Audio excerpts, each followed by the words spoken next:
ওরে আবু মাহজুরা, কেমন দেখা যায় তোমারে, তুমি সামনের চুল কাটো না কেন?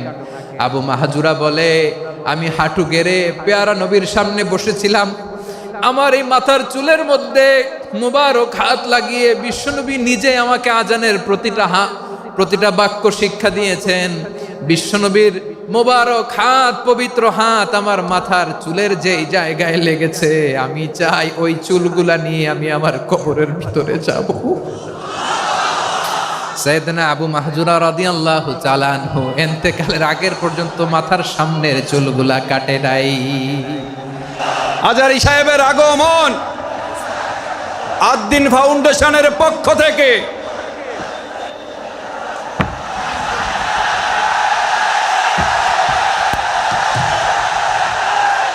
লিল্লাহে তাকবীর, লিল্লাহে তাকবীর। মিজান ভাইয়ের আগমন, শুভেচ্ছা স্বাগতম। মিজান ভাইয়ের আগমন, লিল্লাহে তাকবীর, লিল্লাহে তাকবীর। সম্মানিত হাজিরিন, আপনারা ভালো আছেন সবাই? শীতে কষ্ট হচ্ছে না? মাশাআল্লাহ। 3 দিন ব্যাপী তাফসিরুল কোরআনের প্রোগ্রামের সমাপনী রজনী আজকে। আমি খুব লম্বা সময় নিব না, এটা তো আমার বিভাগীয় প্রোগ্রাম, খুলনা বিভাগের প্রোগ্রাম পেয়ে গেছে যশোর। মাশাআল্লাহ, 9টা প্যান্ডেল আছে, এখানে ধাক্কাধাক্কির কোনো মানি হয় না। তোমরা ধাক্কাধাক্কি করবা, এই জন্য প্যান্ডেল করা হয় নাই 9টা। বসো, কোনো কথা নাই। অনেক আলোচনা হয়েছে 3 দিন ব্যাপী। দেশ বরেণ্য, প্রথিতযশা ওলামায়ে হযরতের মুখে আপনারা অসংখ্য কথা শুনেছেন। আমলের জন্য এগুলোই যথেষ্ট, নতুন করে আমার বলার কিছুর দরকার নাই। নতুন করে উপস্থাপনের মতো বলার মতো আমার কাছে কিছু নাইও। যা বলার 1500 বছর আগে আল্লাহ তাআলা উম্মাকে বলে দিয়েছেন, ঠিক কিনা? এমন কিতাব দান করেছে যে কিতাবে ভুল নাই, যতই পড়ি ততই শেখা যায়। বিয়ন্ডলেস, বাউন্ডলেস, বটমলেস, কুল কিনারা নাই, কুল কিনারাবিহীন সাগর। পড়েন সুবহানাল্লাহ। আসুন এখানে আসার, বসার, এই প্রোগ্রামে অংশগ্রহণ করার উদ্দেশ্যকে, নিয়তকে আমরা খালেস করে নেই। আজকে আমরা যা শুনবো, শিখবো, আমলের নিয়তে শুনবো, ঠিক কিনা বলেন? শেষ পর্যন্ত নীরবতা বজায় রাখবো। আমি উঠবো, আপনারা উঠবেন। এর আগে ওঠা যাবে না। স্কেজিউলে একটু চেঞ্জ এসেছে, এশার সালাত হয়নি। আমার আলোচনার পরপরই আজান হবে, এশার সালাতে আমরা জামাতে অংশগ্রহণ করে একসাথে বিদায় নেব ইনশাল্লাহ। বলেন, যে টপিকটি নিয়ে আমি আপনাদের সামনে আজকে কথা বলতে চাই, টপিকটি অনেক গুরুত্বপূর্ণ। টপিকটি হচ্ছে হিউম্যান রিসোর্স ডেভেলপমেন্ট, মানব সম্পদ উন্নয়ন। কারণ আল্লাহ তাআলা আমাদের যা দেখ আর না দেখ এটা দিছে। মানুষ আর মানুষ, 18 কোটি মানুষ, ঠিক কিনা? এই 18 কোটির জনসংখ্যার দেশে বসবাস করে আমরা খুশি না বেজার? খুশি হইতে হবে, বেজার হইেন না। জাপানের খবর জানেন? তাদের গ্রোথ রেট নিচের দিকে, উল্টো। জনসংখ্যা নাই, বাচ্চা নিলে, সন্তান নিলে গভর্নমেন্ট তাদের টাকা দেয়। আমাদেরকে আল্লাহ তাআলা দয়া করে, মায়া করে এই সম্পদটা দিয়েছেন। এই মানব সম্পদকে যেন আমরা কাজে লাগাই ইনশাআল্লাহ। পড়েন সবাই। হিউম্যান রিসোর্স ডেভেলপমেন্ট অনেক জনগুরুত্বপূর্ণ বিষয়, খুব সেন্সিটিভ বিষয়, বুঝতে হবে। যশোরের স্মার্ট ছেলেরা, এই যে আমি যাদেরকে দেখতে পাচ্ছি, all are the Gen Z of Jashore. যারা জেন জি, ওরা স্মার্ট, ওরা ইশারা ইঙ্গিতে কাজ করে।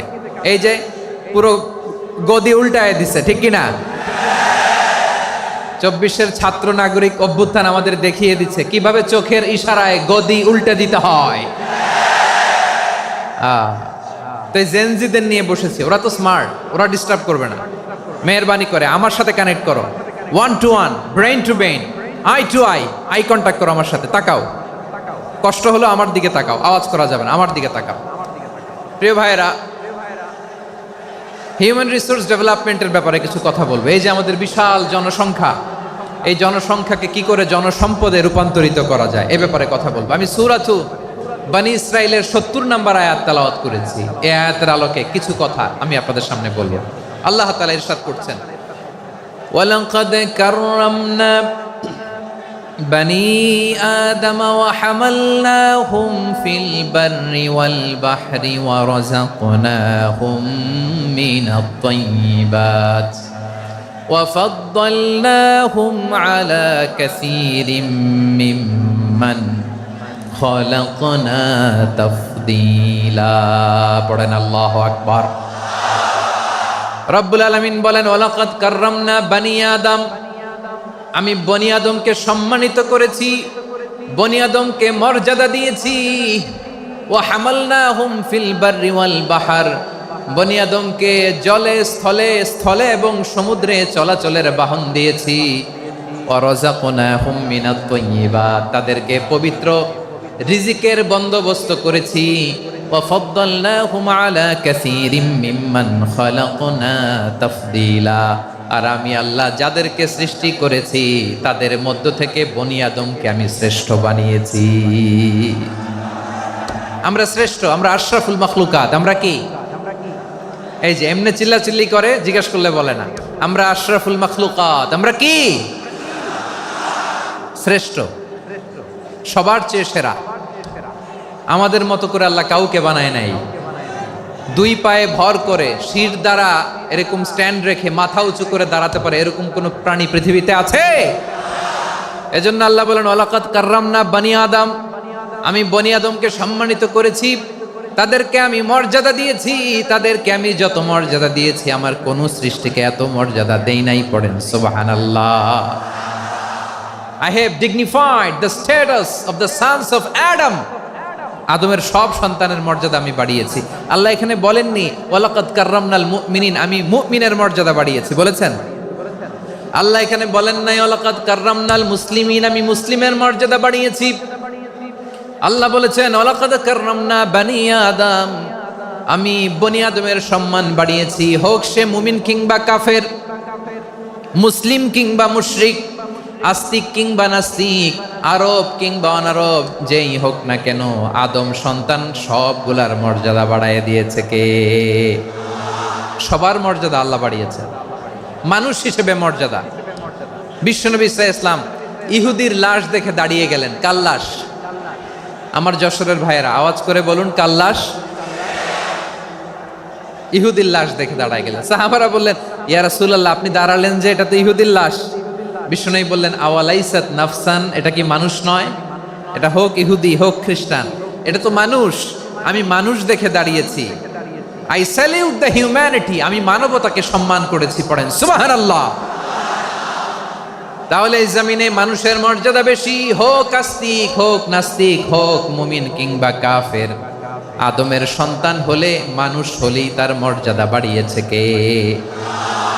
আমার কলিজার টুকরা যশোরের ভাইয়েরা, মানুষের মর্যাদা আল্লাহ এত বাড়িয়েছেন। মানুষ জীবিত থাকলেও যেমনি মর্যাদাবান, মরে গেলেও মর্যাদাবান। সুবহানাল্লাহ পড়েন। মানুষ মরে গেলে এই ডেড বডিটা কি হয়? পচে যায়, গলে যায়, মাটির সাথে মিশে যায়। তাই বলে আপনি ডেড বডির সাথে যাচ্ছে তাই করতে পারবেন না। পারবেন?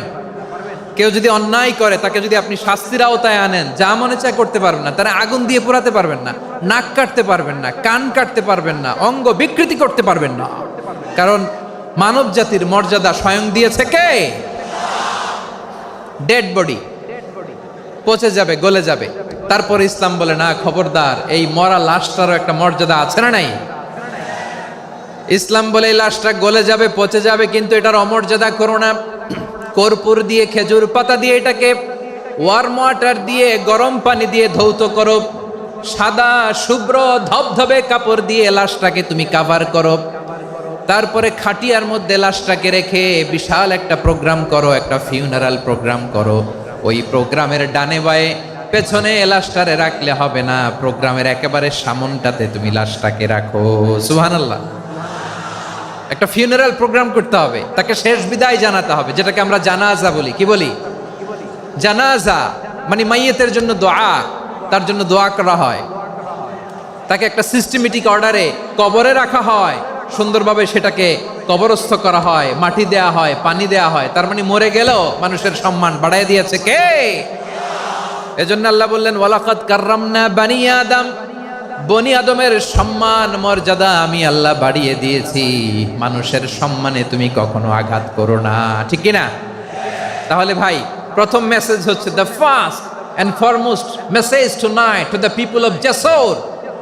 আল্লাহ বলেন, I have dignified the status of son of Adam. আমি বনি আদম সবার মর্যাদা বাড়িয়ে দিয়েছি, হোক আস্তিক নাস্তিক, হোক কাফের কিংবা মুশরিক, তার মর্যাদা বাড়াই দিছে কে? যখন বন্যা হয় আমরা ত্রাণ নিয়ে যাই, আমরা শুধু মুসলমানদেরকে ত্রাণ দেই নাকি? হ্যাঁ, আমরা মুসলমানকেও দেই, অমুসলমানকেও দেই, হিন্দুকেও দেই, বৌদ্ধকেও দেই। যেখানেই মানবতা বিপন্ন সেখানে ইসলামের হেল্পিং হ্যান্ড আছে না নাই? সুবহানাল্লাহ, কি দিন আমরা পেয়েছি, কি বিধান আমরা পেয়েছি। ওয়ালাকাদ কাররামনা বনি আদম, আমি বনি আদমকে সম্মানিত করেছি। এরপর আল্লাহ বললেন, ওয়া হামালনাহুম ফিল বাররি ওয়াল বাহর, মানুষকে স্থলে এবং সমুদ্রে চলাচলের বাহন আমি দিয়েছি। স্থলে কিভাবে চলবে, জলে কিভাবে চলবে, এই বাহনের ব্যবস্থা করেছে কে? এই জেনজি, এই স্যামড়া, ইরাম করতেছো কিসের জন্য? হ্যাঁ, ইরাম করলে চলবি? হ্যাঁ, বস বস বস বস, আওয়াজ করতেছো কেন? দিবা না, কথা বলতে দিবা না আমাকে? তো এইটা বুঝি তোমাদের ভালোবাসার নমুনা? তোমাদের ভালোবাসার কারণে যদি আমি কোথাও দাঁড়াতেই না পারি, কোথাও বসতে না পারি, কোথাও দুটা কথা বলতে না পারি, এই ভালোবাসা দিয়ে কি হবে আমার? বরং ঘামতে ঘামতে ঘর্মাক্ত হব, রক্তাক্ত হব। কিন্তু সেন্ট্রাল থেকে, সেন্ট্রালি যে ইনস্ট্রাকশন আসবে, সেই ইনস্ট্রাকশনের এক চুল আমরা ডানে বায়ে যাব না। এইটা গণজাগরণের জন্য এইটা দরকার, ইসলামী বিপ্লবের জন্য এইটা দরকার। তো আধা ঘন্টা ধরে যদি তোমাদেরকে থামানোই না যায়, এই লস্কর দিয়ে আমি কি করব? আল্লাহর ওয়াস্তে নো নো নো স্লোগান, চুপচাপ একেবারে আমার দিকে তাকাও। আল্লাহ বললেন, ওয়া হামালনাহুম ফিল বাররি ওয়াল বাহর, জলে স্থলে আমি চলাচলের যানবাহনের ব্যবস্থা করেছি। আমরা স্থলে ঘোড়ার উপরে চড়ি, উটের উপরে চড়ি, গাড়ির উপরে চড়ি। এই যে গাড়ির ইঞ্জিন বানাইছি আমরা, এটার মেধা দিয়েছে কে? আবার সাগরের মধ্যে আমরা নৌযান, জলযান, বড় বড় জাহাজ দিয়ে এক মহাদেশ থেকে আরেক মহাদেশ যাই, এক দেশ থেকে মালামালগুলো আরেক দেশে পাঠাই। সাগরের ভেতরে নৌকাগুলোরে ধরে রাখলো কে? ওয়াল ফুলকিল্লাতি তাজরি ফিল বাহরি বিমা ইয়ানফাউন নাস, মানুষের উপকার আছে এরকম সরঞ্জামাদি নিয়ে সাগরের উপরে বিশাল বিশাল জলযানগুলো চলে। এগুলো ডুবে যায় না, কাত হয়ে যায় না, পড়ে যায় না। এগুলোকে স্থিতিস্থাপকতাকে ঠিক করে রাখলো কে? আপনারা জাহাজ দেখেছেন? জাহাজ, হ্যাঁ, বাড়ি চট্টগ্রাম হইলে দেখতে পারতেন। দেখছেন? বিশাল বিশাল জাহাজ, বিশাল জাহাজ মালামাল নিয়ে এক মহাদেশ থেকে আরেক মহাদেশে যায়। গত মাসে আমার জাপান সফর ছিল। এই যে বাংলাদেশে যে গাড়িগুলো চালান, বেশিরভাগ গাড়ি আসে কিন্তু জাপান থেকে। হাজার হাজার গাড়ি একটা জাহাজ বহন করতে পারে, হাজার হাজার গাড়ি। এটাতে সাগরের মধ্যে ভাসাইলো কে? সবাই বলুন, ভাসালো কে? হাজার হাজার গাড়ি নিয়ে জাপানিজ গাড়িগুলো আমাদের চট্টগ্রামের এয়ারপোর্টের বন্দরে ভিড়ে। যুক্তরাষ্ট্রে আমি দেখেছি বিশাল বিশাল জাহাজ। আপনারা টাইটানিক জাহাজের নাম শুনেছেন? টাইটানিকেরও 8 গুণ 10 গুণ বড়। সুবহানাল্লাহ কইবেন না? টাইটানিক জাহাজের 8 গুণ 10 গুণ বড় একটা জাহাজ আছে, আইকন অফ দ্য সি, আমি দেখে এসেছি। রয়্যাল ক্যারিবিয়ান দেখে এসেছি। সাগরের সামনে জেটিতে যখন দাঁড়ালাম, জাহাজটা যখন যায়, আমার মনে হচ্ছে একটা শহর, গোটা শহর, the entire city is floating on the water. পুরো একটা শহর মনে হয় পানির উপর দিয়ে ভেসে যাচ্ছে। পড়েন সুবহানাল্লাহ। এই যে আইকন অফ দ্য সি, এই ক্রুজ, এই জাহাজটা, এটার ভিতরে স্টেডিয়াম আছে। কিসের ভিতরে স্টেডিয়াম? কথা বুঝে নাই বোধহয়। স্টেডিয়াম কিসের ভিতর? সুইমিং পুল আছে, শপিং মল আছে, রেস্টুরেন্ট আছে, ক্লাব আছে, 3000 4000 রুম বিশিষ্ট, কক্ষ বিশিষ্ট হোটেল আছে। এই সবগুলোর নিয়ে এগুলো চলে সাগরের এই দোলার মধ্যে, জলোচ্ছ্বাসের মধ্যে। এই সাগরের ভেতরে এই জাহাজগুলোর ভাষায় রাখছে কে? সূরা আর রহমানে আল্লাহ তাআলা বললেন, ওয়ালাহুল জাওয়ারিল মুনশাআতু ফিল বাহরি কাল আ'লাম ফাবিআইয়ি আলা, সবাই পড়েন ফাবিআইয়ি আলাই রাব্বিকুমা তুকাযযিবান। পাহাড় সম বড় বড় জাহাজগুলো মাল বোঝাই করে সাগরের মধ্যে ভেসে বেড়ায়, এগুলো দিয়ে মালামাল বহন করা যায়। মানুষরা এক দেশ থেকে আরেক দেশে যায়, এই জাহাজগুলোর সাগরের ভেতরে ভাসায় রাখলো কে? এই আয়াতের ভেতরে আল্লাহ তাআলা সূরাত বানী ইসরাঈলের এই চমৎকার আয়াতের ভেতরে আল্লাহ তাআলা বেসিকলি মানব জাতির প্রতি তার 4টি স্পেশাল অনুগ্রহের কথা বলেছেন। কয়টি? 2টা বলে ফেলছি। 1 নাম্বার ওয়ালাকাদ কাররামনা বানি আদম, আমি বনি আদমের সম্মান বাড়াইছি। নাকি মুসলমানদের? নাকি মুসল্লিদের? কার সম্মান বাড়িয়েছি? বনি আদমের। তাহলে human dignity, the first part of the verse talks about the human dignity. 2 number অংশ আল্লাহ তাআলা বললেন ওয়া হামালনাহুম ফিল বাররি ওয়াল বাহর, স্থলে এবং সমুদ্রে আমি তাদের জন্য চলাচলের বাহন দিয়েছি। সুবহানাল্লাহ। তার মানে smooth movement on land and sea, জলে এবং স্থলে যাতে আমরা স্মুথলি মুভ করতে পারি আল্লাহ তাআলা দিয়েছেন। 3 নম্বরে আল্লাহ তাআলা বললেন ওয়া রাযাকনাহুম মিনাত তাইয়্যিবাত, মানুষের জন্য আমি পবিত্র রিজিকের ব্যবস্থা করেছি। জলে এবং স্থলে যত প্রাণী আছে সবগুলা প্রাণীকে রিজিক দেয় কে? আমাদেরকে রিজিক দেয় কে? সাগরের মাছগুলোকে, বড় বড় তিমি মাছগুলোরে রিজিক দেয় কে? বাতাসের মধ্যে ভেসে বেড়ানো বড় বড় পাখিগুলো, স্ক্যান্ডিনেভিয়ান কান্ট্রি থেকে লক্ষ লক্ষ কোটি কোটি পাখিগুলো যে এক দেশ থেকে আরেক দেশে ট্রান্সফার হয়, এগুলোর রিজিক দেয় কে? রব্বুল আলামিন বলেন ওয়ামা মিন দাব্বাতিন ফিল আরদি ইল্লা আলাল্লাহি রিজকুহা ওয়া ইয়ালামু মুস্তাকাররাহা ওয়া মুস্তাওদাআহা কুল্লুম ফি কিতাবিম মুবিন। আল্লাহু আকবার। রব্বুল আলামিন বলেন ভূপৃষ্ঠে বিচরণশীল যত প্রাণী আছে সব প্রাণীগুলোকে আমি আল্লাহ আমার নিজের কুদরতে রিজিকের বন্দোবস্ত করি। এই প্রাণীগুলো কোথায় থাকে, কোথায় যায়, সব জায়গায় আমি রিজিক পৌঁছে দেই। রিজিক কেউ দিতে পারে না, রিজিকের মালিক কে? রিজিকের মালিক তিনি আল্লাহ। এজন্য আল্লাহ তাআলা বললেন ওয়া রাযাকনাহুম মিনাত তাইয়্যিবাত।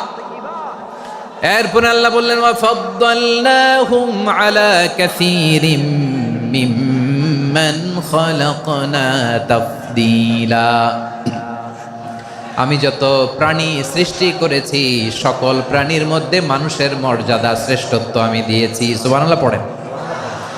তাহলে 1 নম্বরে আল্লাহ বললেন আমি বনি আদমের মর্যাদা বাড়ালাম। এরপরে বললেন স্থলে এবং সমুদ্রে চলাচলের জন্য যানবাহন দিলাম। 3 নম্বরে আল্লাহ বললেন পবিত্র রিজিকের ব্যবস্থা করে দিলাম। এরপরে আল্লাহ বললেন যত প্রাণী আছে, সৃষ্টি আছে, সবগুলার উপরে আমি মানুষকে শ্রেষ্ঠত্ব দিলাম। সুবহানাল্লাহ। তাহলে সবচেয়ে বেশি শ্রেষ্ঠত্ব মানুষের। কার? মানুষের। শুধু তাই নয় প্রিয় ভাইরা, আকাশ এবং জমিনে যা কিছু আছে সবকিছু মানুষের জন্য, মানুষের কল্যাণে, মানুষের প্রয়োজনে, মানুষের বশীভূত করে সৃষ্টি করেছেন কে? রব্বুল আলামিন বলেন হুয়াল্লাযী খালাকা লাকুম মা ফিল আরদি জামিআ। এই জমিনের মধ্যে যা কিছু আমি আল্লাহ সৃষ্টি করেছি সব কিছু আমি মানুষের জন্য সৃষ্টি করেছি। পড়েন সুবহানাল্লাহ। হুয়াল্লাযী খালাকা লাকুম মা ফিল আরদি জামিআ, যা আছে সব আমাদের জন্য, সব আমাদেরকে সার্ভিস দেওয়ার জন্য, আমাদের উপকারের জন্য, আমাদের কল্যাণের জন্য। আওয়াজ করে সবাই পড়ুন আল্লাহু আকবার। অন্য আয়াতে আল্লাহ বললেন ওয়াসাখখারা লাকুম মা ফিস সামাওয়াতি ওয়া মা ফিল আরদি জামিআম মিন ইন্না ফি যালিকা লাআয়াতিন লিকাউমিন ইয়াতাফাক্কারুন। প্রথমে আয়াতে আল্লাহ বললেন জমিনে যা আছে সব তোমাদের কল্যাণে আমি সৃষ্টি করলাম। এরপরে আল্লাহ বললেন, আকাশেও যা আছে সব তোমাদের জন্য সৃষ্টি করলাম, তোমাদের অনুগত বানায় দিলাম। পড়েন সুবহানাল্লাহ। মানুষের কি ব্রেইন দেখেন, মানুষ জমিন ছেড়ে আকাশে চলে যায়। পাখি দেখে মানুষের শখ হলো, পাখি যেহেতু উঠতে পারে আমরাও পারবো। অরবিল রাইট, উইলবার রাইট, দুই ভাই মিলে আঁকাঝোঁকা করতে করতে করতে করতে প্লেন বানায় ফেললো। কোন সুবহানাল্লাহ। এখন পাখিও ওরে, আমরাও ওরি। এরপরেই মানুষের কৌতূহল থামে না এখানে, মানুষ চলে গিয়েছে চাঁদে। কোথায় গেছে? এখন কিন্তু চাঁদে জমি বিক্রি হয় জানেন। পৃথিবী নিয়ে মারামারি শেষ, রাশিয়া আমেরিকা এখন ধরছে চাঁদ আর মঙ্গল গ্রহ। এখন চাঁদে জমি বিক্রি হয়, মঙ্গলে জমি বিক্রি হয়। এই চাঁদ, মঙ্গল, বৃহস্পতি, শনি সব আল্লাহ তাআলা আমাদের জন্য বানিয়েছেন। সুবহানাল্লাহ পড়েন। মানুষ সাগরের উপরে চড়ে, শূন্যে ভেসে বেড়ায়, পাহাড় কেটে সুড়ঙ্গ বানায়, টানেল বানায়। মানুষ ব্রডব্যান্ডের লাইন নিয়ে যায় সাগরের ভেতর দিয়ে, এক দেশ থেকে আরেক দেশে, এক মহাদেশ থেকে আরেক মহাদেশে। সুবহানাল্লাহ পড়েন। তার মানে গোটা বিশ্বের সব কিছুর উপরে control, superiority over all creatures, সব কিছুর উপর কন্ট্রোল, মনিটরিং, নিয়ন্ত্রণ, এটা প্রতিষ্ঠা করে দিয়েছে কে? এজন্যই মানুষের শ্রেষ্ঠত্ব। ওয়ালাকাদ কাররামনা বানি আদম, আমি বনি আদমের সম্মান বাড়িয়েছি, মর্যাদা আমি বাড়িয়ে দিয়েছি এই কারণে, কারণ মানুষ সব কিছুর উপর নিয়ন্ত্রণ নিতে পারে। মানুষকে নিয়েই কোরআনের সব আলোচনা, মানুষকে নিয়েই কোরআনের সব। তাই কোরআনের কেন্দ্রীয় আলোচ্য বিষয় হচ্ছে মানুষ। কোরআনের কেন্দ্রীয় আলোচ্য বিষয় কি? যশোরের ভাইয়েরা বুঝে থাকলে সবাই বলবেন, কোরআনের কেন্দ্রীয় আলোচ্য বিষয় কি? এই যে আমি মূল আলোচনায় যাচ্ছি এখন। কেন মানুষ কোরআনের কেন্দ্রীয় আলোচ্য বিষয়? এই যে ভাইয়েরা, এই যে হাত জোর করে, এই যে Jessore Gen Z, the smart people of Jessore, হাত জোর করে বলতেছে, হাত জোর করে তোদের কাছে আল্লাহর দোহাই লাগে, স্টপ স্টপ। শুরুতে একবার বলেছে, জায়গা না হলে আস্তে আস্তে ধাক্কা দিবা, সামনে না পিছনে, দিয়ে দিয়ে বের হয়ে চলে যাও। এলইডিতে দেখো, এই যে এই যে আল্লাহর ওয়াস্তে জায়গা না হলে ওদিকে যাও। কোরআনের মাহফিলে বিশৃঙ্খলা, এটা কাফিরদের আলামত। কাফিররা শীষ দিত, শীষ। বিশ্বনবী কোরআনের তাফসির করলে কাফিররা শীষ দিত আর ক্ল্যাপিং করত, হুইসেল এন্ড ক্ল্যাপিং। তা আমরা কি এখানে বিশৃঙ্খলা করতে আসছি? তো বারবার থামানো লাগে কেন? কোনো আওয়াজ হবে না, বললাম তো, স্টপ। আওয়াজ করে বলুন, কোরআনের কেন্দ্রীয় আলোচ্য বিষয় কি?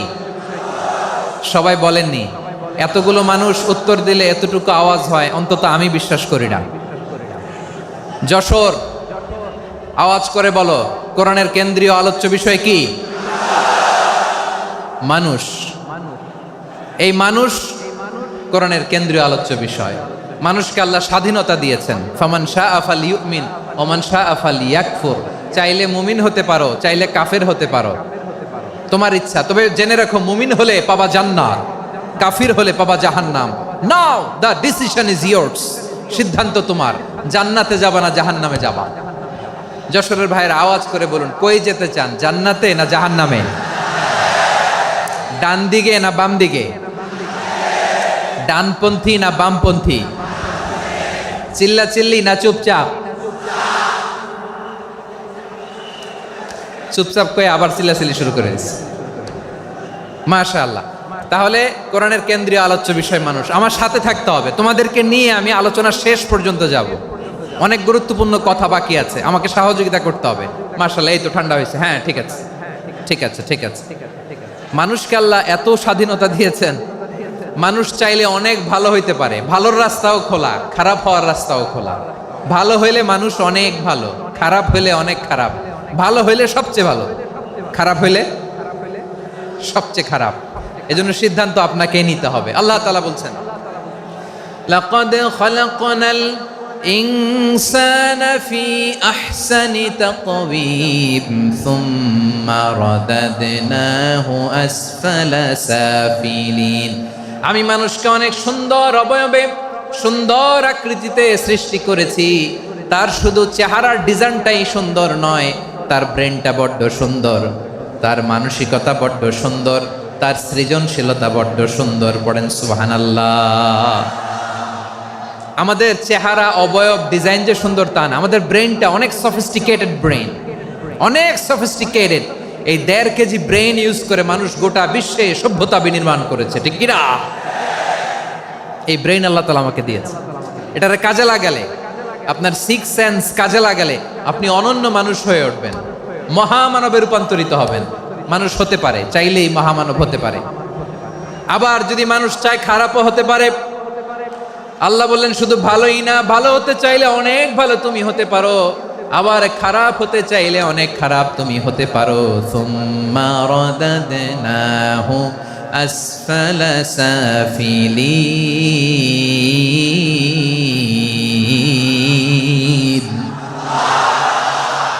খারাপ হলে একেবারে খারাপ হতে পারো, নিকৃষ্ট হলে একেবারে নিকৃষ্ট হতে পারো, ভালো হলেও ভালো হতে পারো। কোন সুবহানাল্লাহ।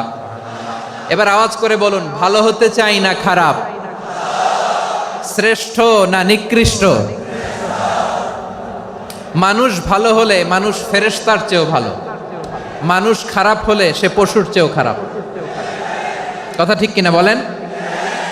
ভালো হলে ফেরেশতার চেয়েও ভালো, খারাপ হলে পশুর চেয়েও নিকৃষ্ট। তার মানে শ্রেষ্ঠত্বে মানুষ, শ্রেষ্ঠত্বে ফেরেশতাকে হার মানায়, আর অধপতনে শ্রেষ্ঠত্বে ফেরেশতাকে ছাড়িয়ে যায়, আর অধপতনে পশুকেও হার মানায়। আই রিপিট, আমি আবারও বলছি, মানুষ শ্রেষ্ঠত্বে ফেরেশতাকে ছাড়িয়ে যায়, আর অধপতনে সে পশুকেও হার মানায়। আওয়াজ করে বলতে হবে ঠিক কি না? এটার প্রমাণ কি? মানুষ শ্রেষ্ঠ হইলে যে ফেরেশতার চেয়েও সেরা, তার প্রমাণ কি? আল্লাহ তাআলা বলছেন, ওয়া ইয কুলনা লিল মালাইকাতি ইসজুদু লি আদম ফাসাজাদু ইল্লা ইবলিস আবা ওয়াস্তাকবারা ওয়া কানা মিনাল কাফিরিন। আল্লাহ বলেন, স্মরণ করো সে সময়ের কথা যখন আমি ফেরেশতাদেরকে বললাম, ও ফেরেশতারা আদমকে সেজদা দাও। সব ফেরেশতারা সম্মান সূচক সেজদা আদমকে দিল, তারা আদমের জন্য সেজদায় লুটিয়ে পড়লো, একজন ছাড়া, তার নাম ইবলিস। আওয়াজ করে বলেন, তার নাম কি? সে অহংকার প্রদর্শন করলো, সে কাফের হয়ে গেল, বাকি সব ফেরেশতারা সেজদা দিল। সুবহানাল্লাহ।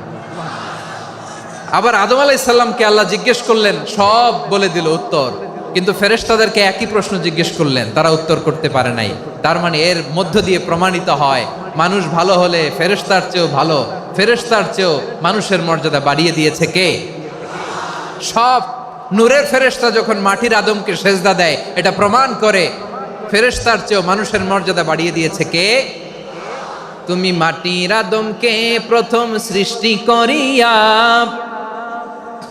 ঘোষণা করিয়া দিলে শ্রেষ্ঠ বলিয়া, তাই তো নূরের ফেরেশতা করে আদমকে সেজদা। ঠিক কিনা বলেন? তাই তো নূরের ফেরেশতা করে আদমকে সেজদা, সবার চেয়ে সম্মান দিলে মাটির আদমকে।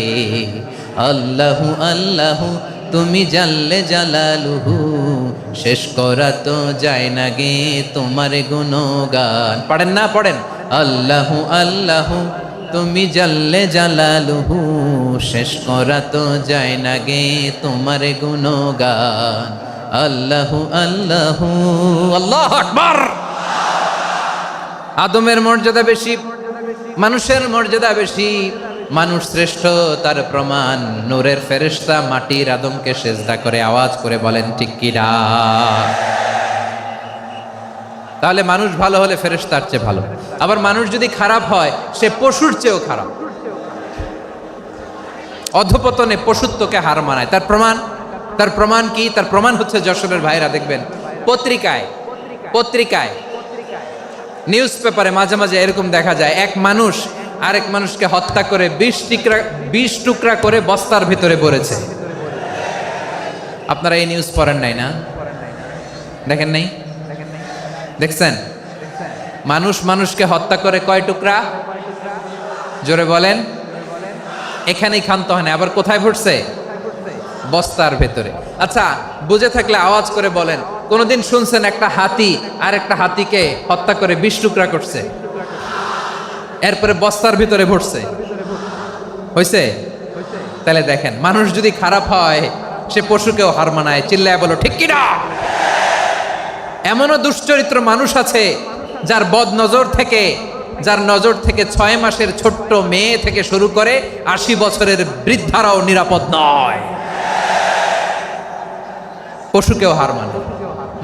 মানুষের ঘর জ্বালিয়ে পুড়ে মেসাকার করে দেয়, জনপদের পর জনপদ জ্বালায় দেয়, এরকম আছে না নাই?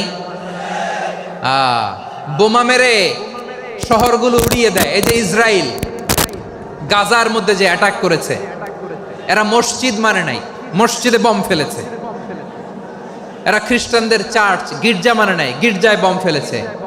পৃথিবীর ইতিহাসে never happened in the history of the world that someone bombed on a hospital, on a ICU center. এমন হাসপাতাল যেখানে আইসিইউর রোগীরা আছে, ওই হাসপাতালের উপরও ইসরায়েলি সৈনিকেরা বোমা মেরেছে। জোরে বলেন ঠিক কিনা? এরা মানুষ? আওয়াজ করে বলেন, এরা মানুষ না। প্রিয় ভাইয়েরা, চোখ কান নাক মুখ থাকলেই মানুষ না। যা সামনে দেখেন এগুলো সব মানুষ না, এগুলো জনসংখ্যা। এগুলো কি? সবাই বলুন, এগুলো কি? বাড়ছে জনসংখ্যা, কমছে মানুষ। বাড়ছে জনসংখ্যা, কমছে। এই দুনিয়া এখন তো আর সেই দুনিয়া নাই, মানুষ নামের মানুষ আছে, দুনিয়া বোঝাই, সেই মানুষের ভিড়ে আমার আসল মানুষ নাই। ঠিক কিনা? আসল মানুষের বড্ড অভাব, আসল মানুষের বড্ড অভাব। আমার ভাইয়েরা, মানুষ খারাপ হলে পশুকেও হার মানায়। আচ্ছা, আওয়াজ করে বলেন, এই যশোরের ছেলেরা এদিক তাকাও, আওয়াজ করে বলো, যে ইসরায়েলি সোলজাররা উপর থেকে বোমা মারল, তারাও মানুষ? তারাও কি? ওরাও রক্তে মাংসে মানুষ, ওদেরও পরিবার আছে। বোমা মেরে যেই মেয়েটাকে তারা অনাথ বানায়, ইয়াতিম বানায়, ও কিন্তু বাসায় ওর মেয়েটাকে রেখে আসছে। ঠিক কিনা বলেন? বম্বিং করে যে বাবাকে মেরে, স্বামীকে মেরে স্ত্রীকে বিধবা বানায়, তারও ঘরে স্ত্রী আছে। উপর থেকে বম মেরে মানুষ মেরে দিচ্ছে, তারাও মানুষ। 1945 সালের 6ই আগস্ট আমেরিকান সোলজাররা হিরোশিমায় বম মেরেছে। আমি নিজে দেখে এসেছি জাপানের হিরোশিমাতে। সকাল 8:15 মানুষ কেউ অফিসে যাচ্ছিল, কেউ খেতে খামারে কাজ করতে যাচ্ছিল। লিটল বয় নামে একটা বোম মেরেছে তারা। এই বোমের আঘাতে, পারমাণবিক এই বোমার রেডিয়েশনে আঘাতে বোম ব্লাস্ট হওয়ার পরে মুহূর্তের মধ্যে 1,40,000 নাই। উপর থেকে যারা মারতেছে এরাও মানুষ, যাদেরকে মারলো তারাও। তার মানে মানুষে মানুষে পার্থক্য আছে না? নেই? মানুষে মানুষে পার্থক্য আছে। নাক কান চোখ মুখ থাকলেই মানুষ নয়। বাড়ছে জনসংখ্যা, কমছে মানুষ। চিল্লায় বলো ঠিক কিনা? তাহলে আমরা বুঝলাম, মানুষ ভালো হলে অনেক ভালো, খারাপ হলে অনেক খারাপ। ও আমার কলিজার টুকরা যশোরের ভাইয়েরা, আসুন না 3 দিন ব্যাপী এই তাফসিরুল কোরআনের ঐতিহাসিক প্রোগ্রাম থেকে আমরা সিদ্ধান্ত নেই, আমরা ভালো মানুষ হব নাকি খারাপ মানুষ হব। কলিজা থেকে, প্রাণ থেকে আওয়াজ করে সবাই বলুন, ভালো মানুষ নাকি খারাপ মানুষ? ভালো মানুষ হইতে হবে। ভালো মানুষ যারা জগৎটাকে এনলাইটেন করবে, যারা এনলাইটেন করবে, যারা সত্যের বীর সেনানী হয়ে দাঁড়াবে, যারা সত্যের পক্ষে কথা বলবে, যারা জালিমের মসনদকে ভেঙে খান খান করে দেবে, এরকম হওয়ার দরকার আছে না নাই? এরকম ভালো মানুষ আমরা হতে চাই কি চাই না? মানুষকে যত্ন নিলে মানুষ যে কত ভালো হয় আপনি কল্পনাও করতে পারবেন না।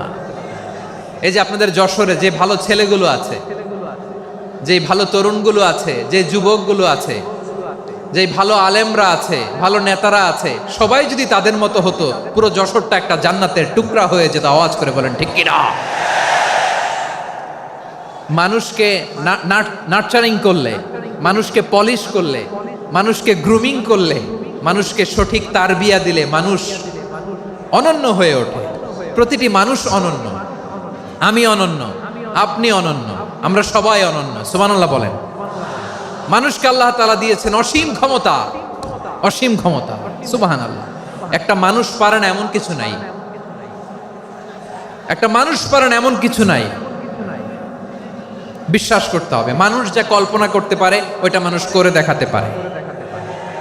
যশোরের ভাইয়ের আই রিপিট, আমি আবারও বলছি, এই চিল্লাচিল্লি করলে আমার এই গুরুত্বপূর্ণ কথা তোমরা মিস করবা। আমরা যখন আমার পিতার পৃষ্ঠদেশে ছিলাম, পিতার পৃষ্ঠদেশ থেকে শুক্রাণু যখন মায়ের গর্ভদেশে যেয়ে পড়ে, কতটা শুক্রাণু ভ্রমণ শুরু করে জানো? 20 কোটি শুক্রাণু। একবার সিমেন আউট হলে সেখানে 20 কোটি শুক্রাণু থাকে, ভ্রমণ শুরু করে। ওই 20 কোটি শুক্রাণুর মধ্যে থেকে তুমি আমি আজকে এক বিকশিত শুক্রাণু মানব রূপে পৃথিবীতে এসেছি। সুবহানাল্লাহ। ওই 20 কোটি শুক্রাণুর প্রতিযোগিতায় সবাইরে পেছনে ফেলে সেদিন আমি সফল হয়েছিলাম, সেদিন আমি বিজয়ী হয়েছিলাম। সেদিন আমি এত ছোট ছিলাম, মাইক্রোস্কোপ দিয়েও আমার অস্তিত্ব টের পাওয়া যায় না। আমি এত তুচ্ছ ছিলাম, নগণ্য ছিলাম, আমার কান ছিল না, আমার চোখ ছিল না, আমার হাত ছিল না, আমার জন্য রিকমেন্ডেশন করার মতো মামু ছিল না, খালা ছিল না, কেউ ছিল না। তারপরেও ওই প্রতিযোগিতায়, ওই কম্পিটিশনে যখন আমারে কেউ হারাতে পারে নাই, আল্লাহর জমিনেও আমারে কেউ হারাতে পারে না। হারার জন্য তোমার জন্মই হয় নাই, তুমি আসছই জিতার জন্য। সুবহানাল্লাহ। বিশ্বনবী বলেন, আন্নাসু মাআদিন কামাআদিনি যাহাবি ওয়াল ফিদ্দা খিয়ারুহুম ফিল জাহিলিয়াতি খিয়ারুহুম ফিল ইসলাম। Peoples are like mines of gold and silver. সোনার খনি, রূপার খনি, এর চেয়েও বড় খনি হচ্ছে এই মানব সম্পদের খনি। আওয়াজ করে বলেন আল্লাহু আকবার। আল্লাহ তাআলা এই সম্পদ আমাদেরকে দিয়েছে। বিশ্বনবী বলেন, মানুষ হচ্ছে খনির মতো। খিয়ারুহুম ফিল জাহিলিয়াতি খিয়ারুহুম ফিল ইসলাম। জাহিলি যুগে যারা সেরা, ইসলামেও তারা সেরা। ইদা ফাকুহু, যদি তারা বুঝবান হয় তাহলে তাদেরকে সেরা বানায় দিবে কে? তাহলে মানুষের চেয়ে সেরা কেউ হতে পারে? মানুষের চেয়ে অনন্য কেউ হতে পারে? মানুষকে কেউ হারাতে পারে? আওয়াজ করে বলো, তোমাকে কেউ হারাতে পারবে? এই সাহস জাগছে আজকের আলোচনা থেকে। আমি তুমি অনন্য, আমাকে তোমাকে হারায় দেওয়া এত সহজ না, ঠিক কি না? একটা কথা জীবনের সাথে সেট করে নিতে হবে, আমি জিতি নয় শিখি, আমি কখনো হারি না। জীবনের সাথে সেট করে নাও, জেনজি অফ জেসর, আমি কখনো হারি না, আমি হয় জিতি নয় শিখি। চিল্লায় বলো ঠিক কি না? আমি কখনো হারি না, আমার হারানো এত সোজা না। কি সাহস জাগছে? বুকে সাহস জাগছে? তাকবীর পড়ো, লিল্লাহে তাকবীর। তাহলে বিশ্বনবী বললেন, নাসু মাআদিন, মানুষ হচ্ছে খনি। এই ধাক্কা ধাক্কি, আমি জানি এগুলো ভালোবাসার ধাক্কা ধাক্কি, এজন্য আমি সহ্য করে নেই। এগুলো যে ভালোবাসার ধাক্কা ধাক্কি, এটা আমরা বুঝি। পৃথিবীর কোনো আইন, সিকিউরিটি প্রটোকল দিয়ে এটারে মানানো যাবে না, কারণ এটা তো ভালোবাসা, লাভ। লাভ কোনো আইন কানুন দিয়ে বাধা যায় না, মানানো যায় না, ঠিক কিনা বলো?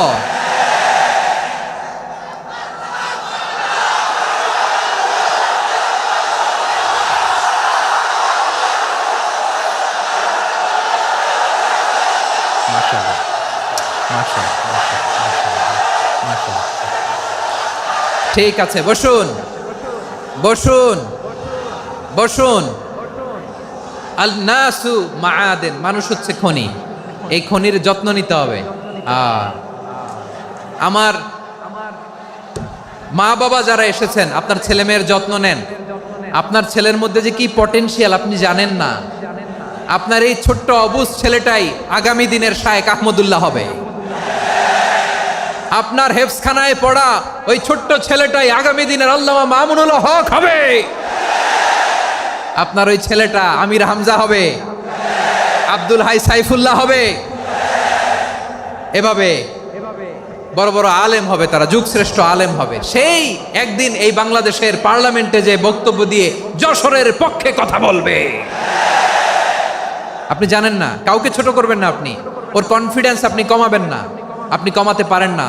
প্যান্ডেলে আমার যে মা বোনেরা আছেন, ছেলে মেয়েদেরকে কখনো ছোট করে কথা বলবেন না। ও যে কোথায় যাবে আপনি জানেন না। আপনি মা হয়ে তাকে সাহস দিবেন, তার কল্পনার জগৎটাকে সাজাতে তাকে উৎসাহিত করবেন, ঠিক কিনা বলেন? আর আমার প্যান্ডেলের আমার প্রিয় শ্রদ্ধাশীলা মায়েরা বোনেরা, আপনারা তো আরো দামি সম্পদ। বিশ্বনবী বলেন, আর দুনিয়া কুল্লুহা মাতা। আল্লাহ আল্লাহ আল্লাহ, বিশ্বনবীর কথার ওজন দেখেন, আর দুনিয়া কুল্লুহা মাতা ওয়া খায়রু মাতা'আদ দুনিয়াল মারআতুস সালিহা। বিশ্বনবী বলেন, দুনিয়ায় যা দেখো সব আল্লাহর দেওয়া অ্যাসেট, মানে সম্পদ। আর এত অ্যাসেটের ভিড়ে সবচাইতে শ্রেষ্ঠ সম্পদ হচ্ছে নেককার নারী। সুবহানাল্লাহ। ভাইয়েরা, বোনের সাথে খারাপ আচরণ করো না। সন্তান, মায়ের সাথে খারাপ আচরণ করো না। আমাদের মায়েরা আমাদের asset, they are our priceless asset. কারণ এই মায়েদের পেটে এসেছে আল্লাহর ওলিরা, এই মায়েদের পেটে এসেছে খান জাহান আলী, এই মায়ের পেটে এসেছে শাহজালাল ইয়ামানি, এই মায়ের পেটে এসেছে আল্লাহর সব নবীরা।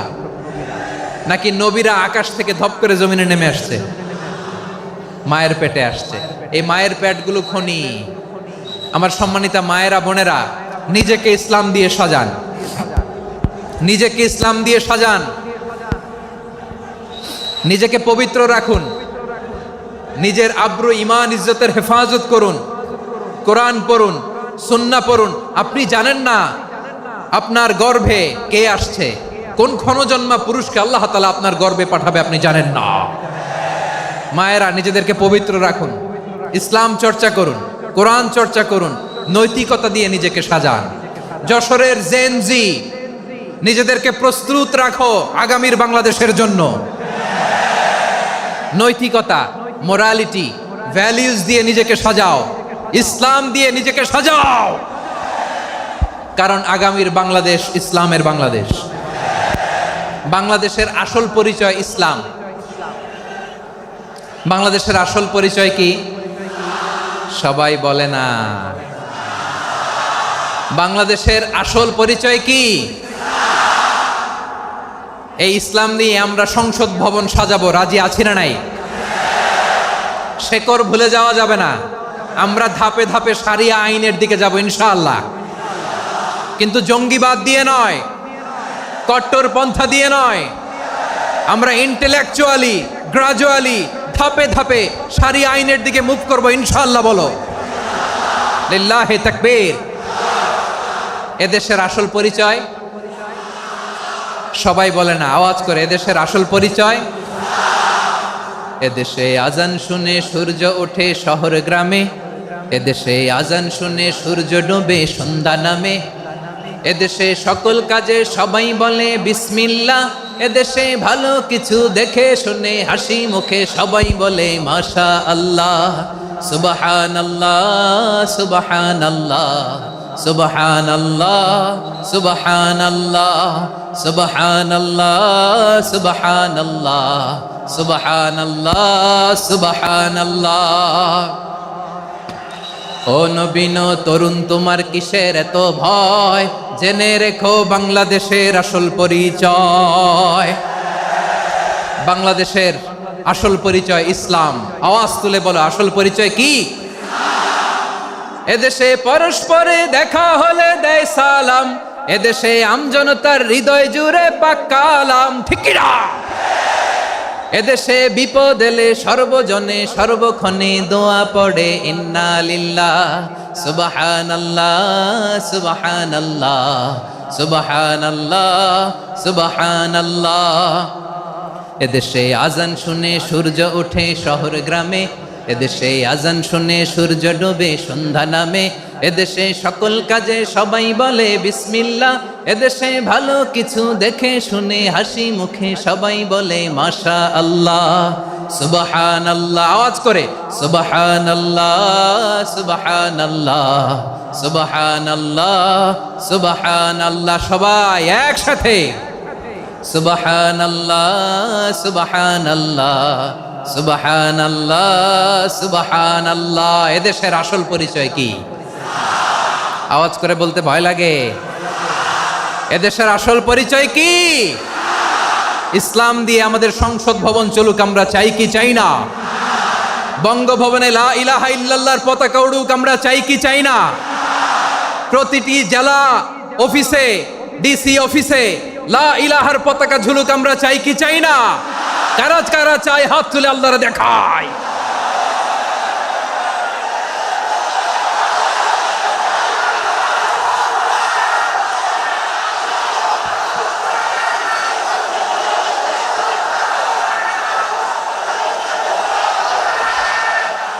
মাশাআল্লাহ, মাশাআল্লাহ, মাশাআল্লাহ, মাশাআল্লাহ। যশোর, আওয়াজ করে বলো, ভালো মানুষ না খারাপ মানুষ?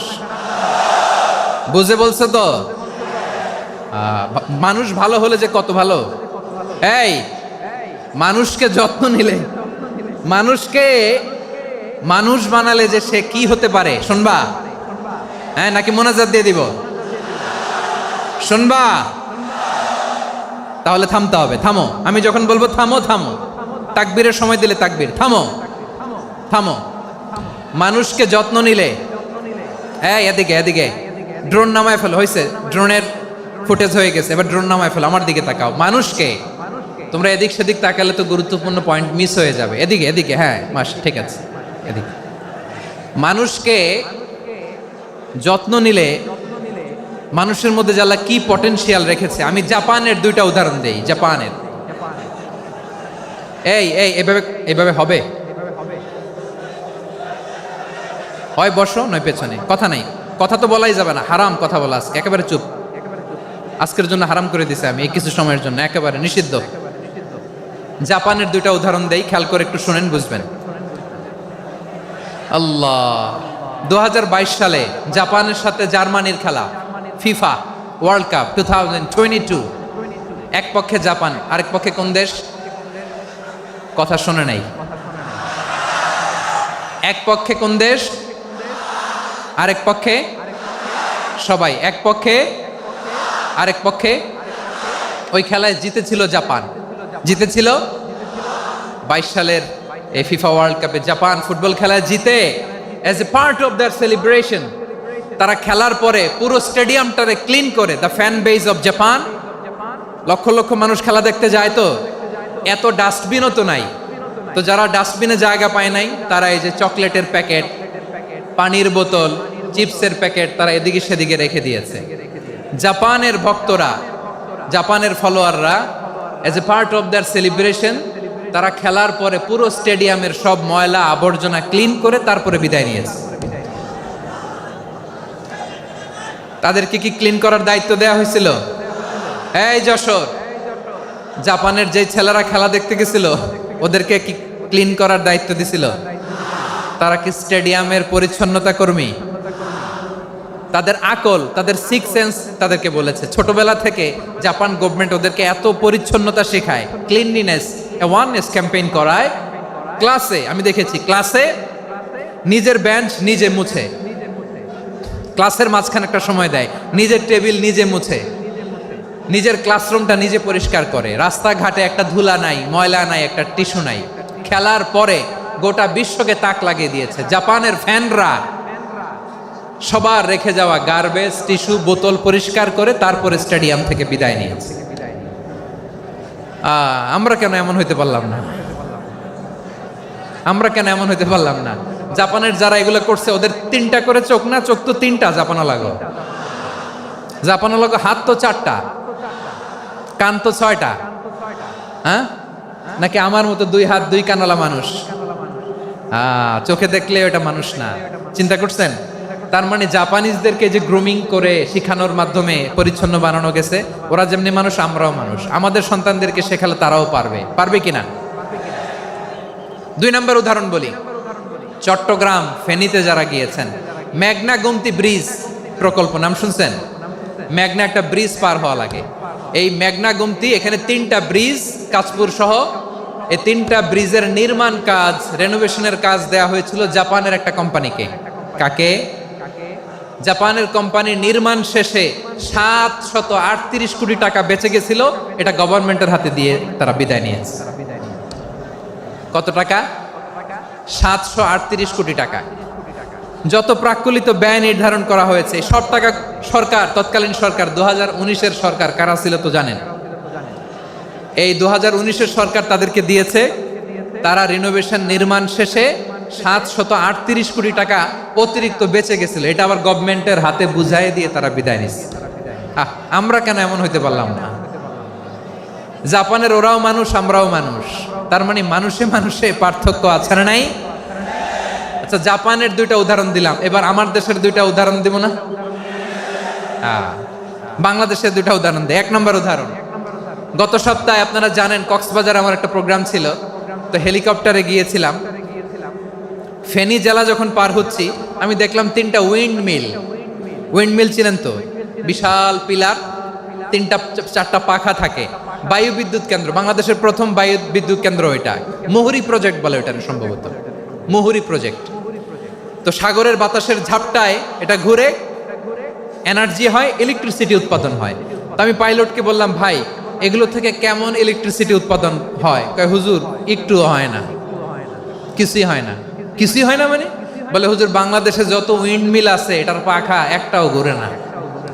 আল্লাহ, বলেন কি? তাহলে এই যে কোটি কোটি টাকা ব্যয় করে যে উইন্ডমিল, কয় হুজুর ভিতরে ফিটফাট, উপরে ফিটফাট, ভিতরে সদরঘাট। তার মানে কোটি কোটি টাকা দিয়ে এই উইন্ডমিল বানায়, এখানে কিছু নাই। দুর্নীতির আড্ডাখানা, আখড়াখানা বাংলাদেশ, ঠিক কিনা বলেন? হায় রে, জাপানিজরাও মানুষ, আমরাও মানুষ। আমার এক নিকটাত্মীয় সরকারি চাকরিজীবী, উনি আমাকে বললেন, বাংলাদেশের আর একটা উদাহরণ দেখি। উনি আমাকে বললেন যে প্রতি বছর আমাদের অফিসের ফার্নিচার চেঞ্জ করে। আমি বললাম প্রতি বছর ফার্নিচার চেঞ্জ করে কেন? বলে যে ফার্নিচার নতুন পারচেজ করলেই তো ওইখানে টাকা, নতুন কিনতে পারলেই টাকা, নতুন উন্নয়নের সবক শোনাতে পারলেই টাকা। প্রথম আলোর রিপোর্ট, কি আলো? প্রথম আলোর রিপোর্ট, গত 15 বছরে উন্নয়নের নামে লুটপাট হয়েছে প্রায় 3.25 লাখ কোটি টাকা। কার রিপোর্ট? আমাদের বানানো কথা, প্রথম আলোর রিপোর্ট। গত 15 বছরে কারা ছিল জানেন তো? হ্যাঁ, শুধু ওনাদেরকেই দোষ দিয়ে লাভ নাই। স্বাধীনতার পর থেকে শুধু শাসকের হাত বদল হয়েছে, আমরা কিছু পাই নাই, ঠিক কিনা বলেন? শুধু ওনাদের দোষ দিয়ে কি লাভ? একদল খাইছে, আরেক দল খাওয়ার জন্য রেডি হয়ে আছে। আমরা এরকম চাই না। আমরা চাই স্বাধীন সার্বভৌম বাংলাদেশ, আমরা চাই দুর্নীতিমুক্ত বাংলাদেশ। আমি নিউজটা যে কতবার পড়লাম, এটা কি সম্ভব? 3.25 লাখ কোটি টাকা লুটপাট, মানে লুটপাট করতে করতে এদেশের জনগণকে ফুটপাতে বসায় দিচ্ছে। প্রিয় ভাইয়েরা, তাহলে জাপানের মানুষও মানুষ, আমরাও মানুষ। সিদ্ধান্ত আপনার, কোন মানুষ হবেন, ভালো মানুষ না খারাপ মানুষ? আজকের আলোচনার বিষয় হচ্ছে মানব সম্পদের উন্নয়ন, human resource development. It's a process to increase the capacity of knowledge, skill, capacity of the people of a country. একটা দেশের মানুষের জ্ঞান, তাদের দক্ষতা কি করে বাড়ানো যায়, বাড়িয়ে দেশের উন্নয়ন করানো যায়, এটাই হচ্ছে মানব সম্পদ উন্নয়নের মূল কথা। তাহলে মানব সম্পদ হচ্ছে একটা দেশের সবচাইতে শক্তিশালী পুঁজি। প্রাকৃতিক সম্পদ, খনিজ সম্পদের চেয়েও দামি হচ্ছে মানব সম্পদ। আমার প্রিয় যশোর, প্রাকৃতিক সম্পদ, খনিজ সম্পদের চেয়ে দামি সম্পদ কি সম্পদ? আল্লাহ তাআলা দয়া করে আমাদেরকে এই মানব সম্পদ দিয়েছেন। আসুন আমাদের এই মানুষগুলোকে আমরা সোনার মানুষ বানাই। রাজি আছেন তো সবাই? রাজি আছেন? মানুষ পারে না এমন কোনো কিছু নাই, চাইলে সব পারে। এজন্য মানুষকে তারবিয়া দিতে হবে, যথাযথভাবে তাদেরকে গড়তে হবে। আসুন আমরা সিরাতের আয়নায় বিশ্বনবীর জীবনী থেকে দেখি তিনি কিভাবে হিউম্যান রিসোর্সকে ম্যানেজ করতেন। যদি আপনাদের সময় হয়, 2-1টা উদাহরণ দিয়ে আজকে আমি আমার আলোচনার বিদায় নিব। হবে সময় হবে কয়েক মিনিট? হ্যাঁ, শান্ত থাকবেন তো? শান্ত থাকবা? হ্যাঁ, ঠিক আছে। এই ধাক্কার মধ্যে ঢুকছে, এবার মজা বুঝতেছো তো? হ্যাঁ, মানা করছিলাম না? ঠিক আছে, টের পাও। হ্যাঁ, ঠিক আছে। যে আওয়াজ করবে আমি ওকে দেখতেছি, কে কে আওয়াজ করে দেখতেছি। শেষ কথা, শেষের দিকে চলে আসছি। বিষ্ণু ইসলাম কিভাবে হিউম্যান রিসোর্সকে ম্যানেজ করতেন, মজার কথা আছে কয়েকটা, বলে বিদায় নিব। বিশ্বনবী কিভাবে এই মানব সম্পদকে ম্যানেজ করতেন? বিশ্বনবী he was a very good talent hunter, চৌকস ট্যালেন্ট হান্টার ছিল। কার মধ্যে কি ট্যালেন্ট আছে দেখলেই বুঝে ফেলতেন। সুবহানাল্লাহ পড়বেন না? কি নবী আমরা পেয়েছি! He was a very good talent hunter. আমার নবী তিনি চৌকস ট্যালেন্ট হান্টার ছিলেন।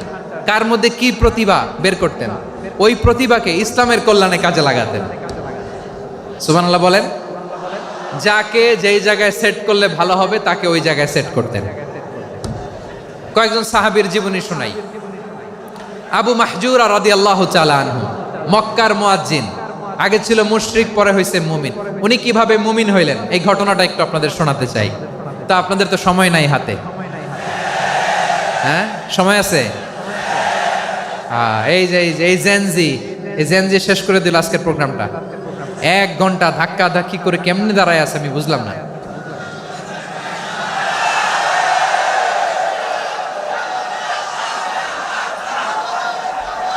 না না, তাকবির না, চুপ করতে হবে। What I need, you stop. Just shut up. চুপ। হ্যাঁ ঠিক আছে, এভাবে। আবু মাহজুরা রাদিয়াল্লাহু তাআলা আনহু কিভাবে মুসলিম হলেন আওয়াজ করে শুনেন। হুনাইনের যুদ্ধ 8ম হিজরি, বিষ্ণু ঈসা ইসলাম হুনাইনের যুদ্ধ শেষে ফিরতেছেন। পথিমধ্যে বেলাল রাদিয়াল্লাহু তাআলা আনহু, এই যে আবার কথা, আই রে আল্লাহ রে, এখানে ধাক্কা ধাক্কি কেন? চলে যাও, পেছনে যাও, পেছনে যাও। কি আজীব তামাশা! যেখানে যায় এখানে ধাক্কা ধাক্কি, মারামারি, গায়ের উপরে, কাঁধের উপরে, শাউটিং। অনেক গুরুত্বপূর্ণ কথা পয়েন্ট করে নিয়ে আসে যে বলবো, এই শাউট করার কারণে প্রোগ্রামটাই নষ্ট করে দেয়। আসছে আমার ভালোবাসা দেখাইতে, প্রোগ্রামটাই শেষ করে দিয়ে চলে যায়। স্টপ। আবার কথা বল, স্টপ। হুনাইনের যুদ্ধে 8ম হিজরি, কত হিজরি সবাই বলেন না একটু, কত হিজরি? 8ম হিজরিতে হুনাইনের যুদ্ধে রাসূল সাল্লাল্লাহু আলাইহি ওয়াসাল্লাম ফিরে আসতেছেন মদিনায়। পথিমধ্যে বেলাল রাদিয়াল্লাহু তাআলা আনহু আজান দিচ্ছেন। কি দিচ্ছেন? তো পাশে ছিল মুশরিকদের একটা পল্লী, কিছু মুশরিক তরুণ, কিছু অমুসলিম কিশোর, তারা আজানকে ব্যঙ্গ করতেছে। আমাদের বাংলায় মুখ ভেঙ্গানো বলে আর কি। বেলাল রাদিয়াল্লাহু তাআলা আনহু আজান দিচ্ছেন, ওই বাচ্চাগুলো মুশরিক, তো ওরা আজানকে ব্যঙ্গ করতেছে, বিকৃতি করে ওরাও আজান দিচ্ছে। উদ্দেশ্য হচ্ছে আজানকে নিয়ে ঠাট্টা করা। উদ্দেশ্য কি? ঠাট্টা করা। ব্যাপারটা মনে কষ্ট পাওয়ার মতো ব্যাপার না? কিন্তু বিশ্বনবী ওইখানে দেখেন কি খুঁজলেন। বিশ্বনবী খেয়াল করলেন অমুসলিম কিশোরদের মধ্য থেকে একটা কিশোরের গলাটা বড় দরাজ গলা, কণ্ঠটা বড় সুন্দর। খেয়াল করে দেখলেন যে কিছু কিশোর বেলালের আজানকে ব্যঙ্গ করে, বিকৃতি করে, কিন্তু একজনের কণ্ঠ দেখতে পাচ্ছেন না এত দূরে, কিন্তু কণ্ঠটা বড় সুন্দর, দরাজ গলা। বিশ্বনবী সাহাবীদেরকে বললেন, ধরো এগুলারে, ধরো। সবগুলারে ধরে বিশ্বনবীর সামনে আনা হলো। ওরা হাঁটু গেড়ে বসলো। বিশ্বনবী বললেন, তোমাদের মধ্যে কে যেন ব্যঙ্গ করে আজান দিচ্ছিল, তার গলাটা বড় উঁচু, গলার বেসটা বড় মজবুত, মেলোডিয়াস, সুমধুর কণ্ঠ, কে? আবু মাহজুরা বলে, আমার বন্ধুরা সবাই আমার দিকে আঙ্গুল দেখায়, আমি পড়ে গেছি বিপদে। রাসূল সাল্লাল্লাহু আলাইহি ওয়াসাল্লাম বাকি অমুসলিম তরুণদেরকে ছেড়ে দিলেন, বললেন তোমরা যাও। এবার আবু মাহজুরারে পাইছে। আবু মাহজুরার চুলের মধ্যে হাত দিলেন বিশ্বনবী, মাথায় হাত দিয়ে বললেন, এবার আজান দাও দেখি। আবু মাহজুরা বলে, আমি তো আজান দিতে জানি না, কারণ আমি তো বেলালেরটা শুইনা দিছি, আমার তো মুখস্থ নাই, আমি তো আজান দিতে জানি না। বিশ্বনবী বললেন, জানো না? তাহলে আসো, আমি তোমারে শিখাই দেই। সুবহানাল্লাহ পড়েন। আবু মাহজুরা হাঁটু গেড়ে বসে, বিশ্বনবীর মোবারক হাত আবু মাহজুরার চুলের মধ্যে। বিশ্বনবী আজানের মুআল্লিম আবু মাহজুরাকে বলতেছে, ঠিক আছে তোমারে শিখাই দিচ্ছি, আমি যা যা বলবো আমার সাথে সাথে বলো, পারবা? আবু মাহজুরা বলে, পারবো। বিশ্বনবী আজান দিচ্ছেন মাথায় হাত দিয়ে, আল্লাহু আকবার,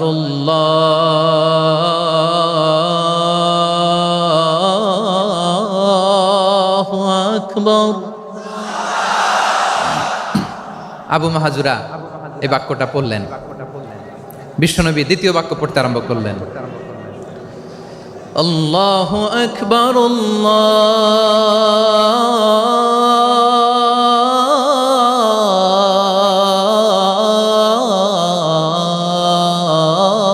আল্লাহু আকবার। আবু মাহজুরা এই বাক্যটা বললেন। বিশ্বনবী আবু মাহজুরার মাথার মধ্যে হাত দিয়ে তৃতীয় বাক্য বললেন, أشهد أن لا إله إلا الله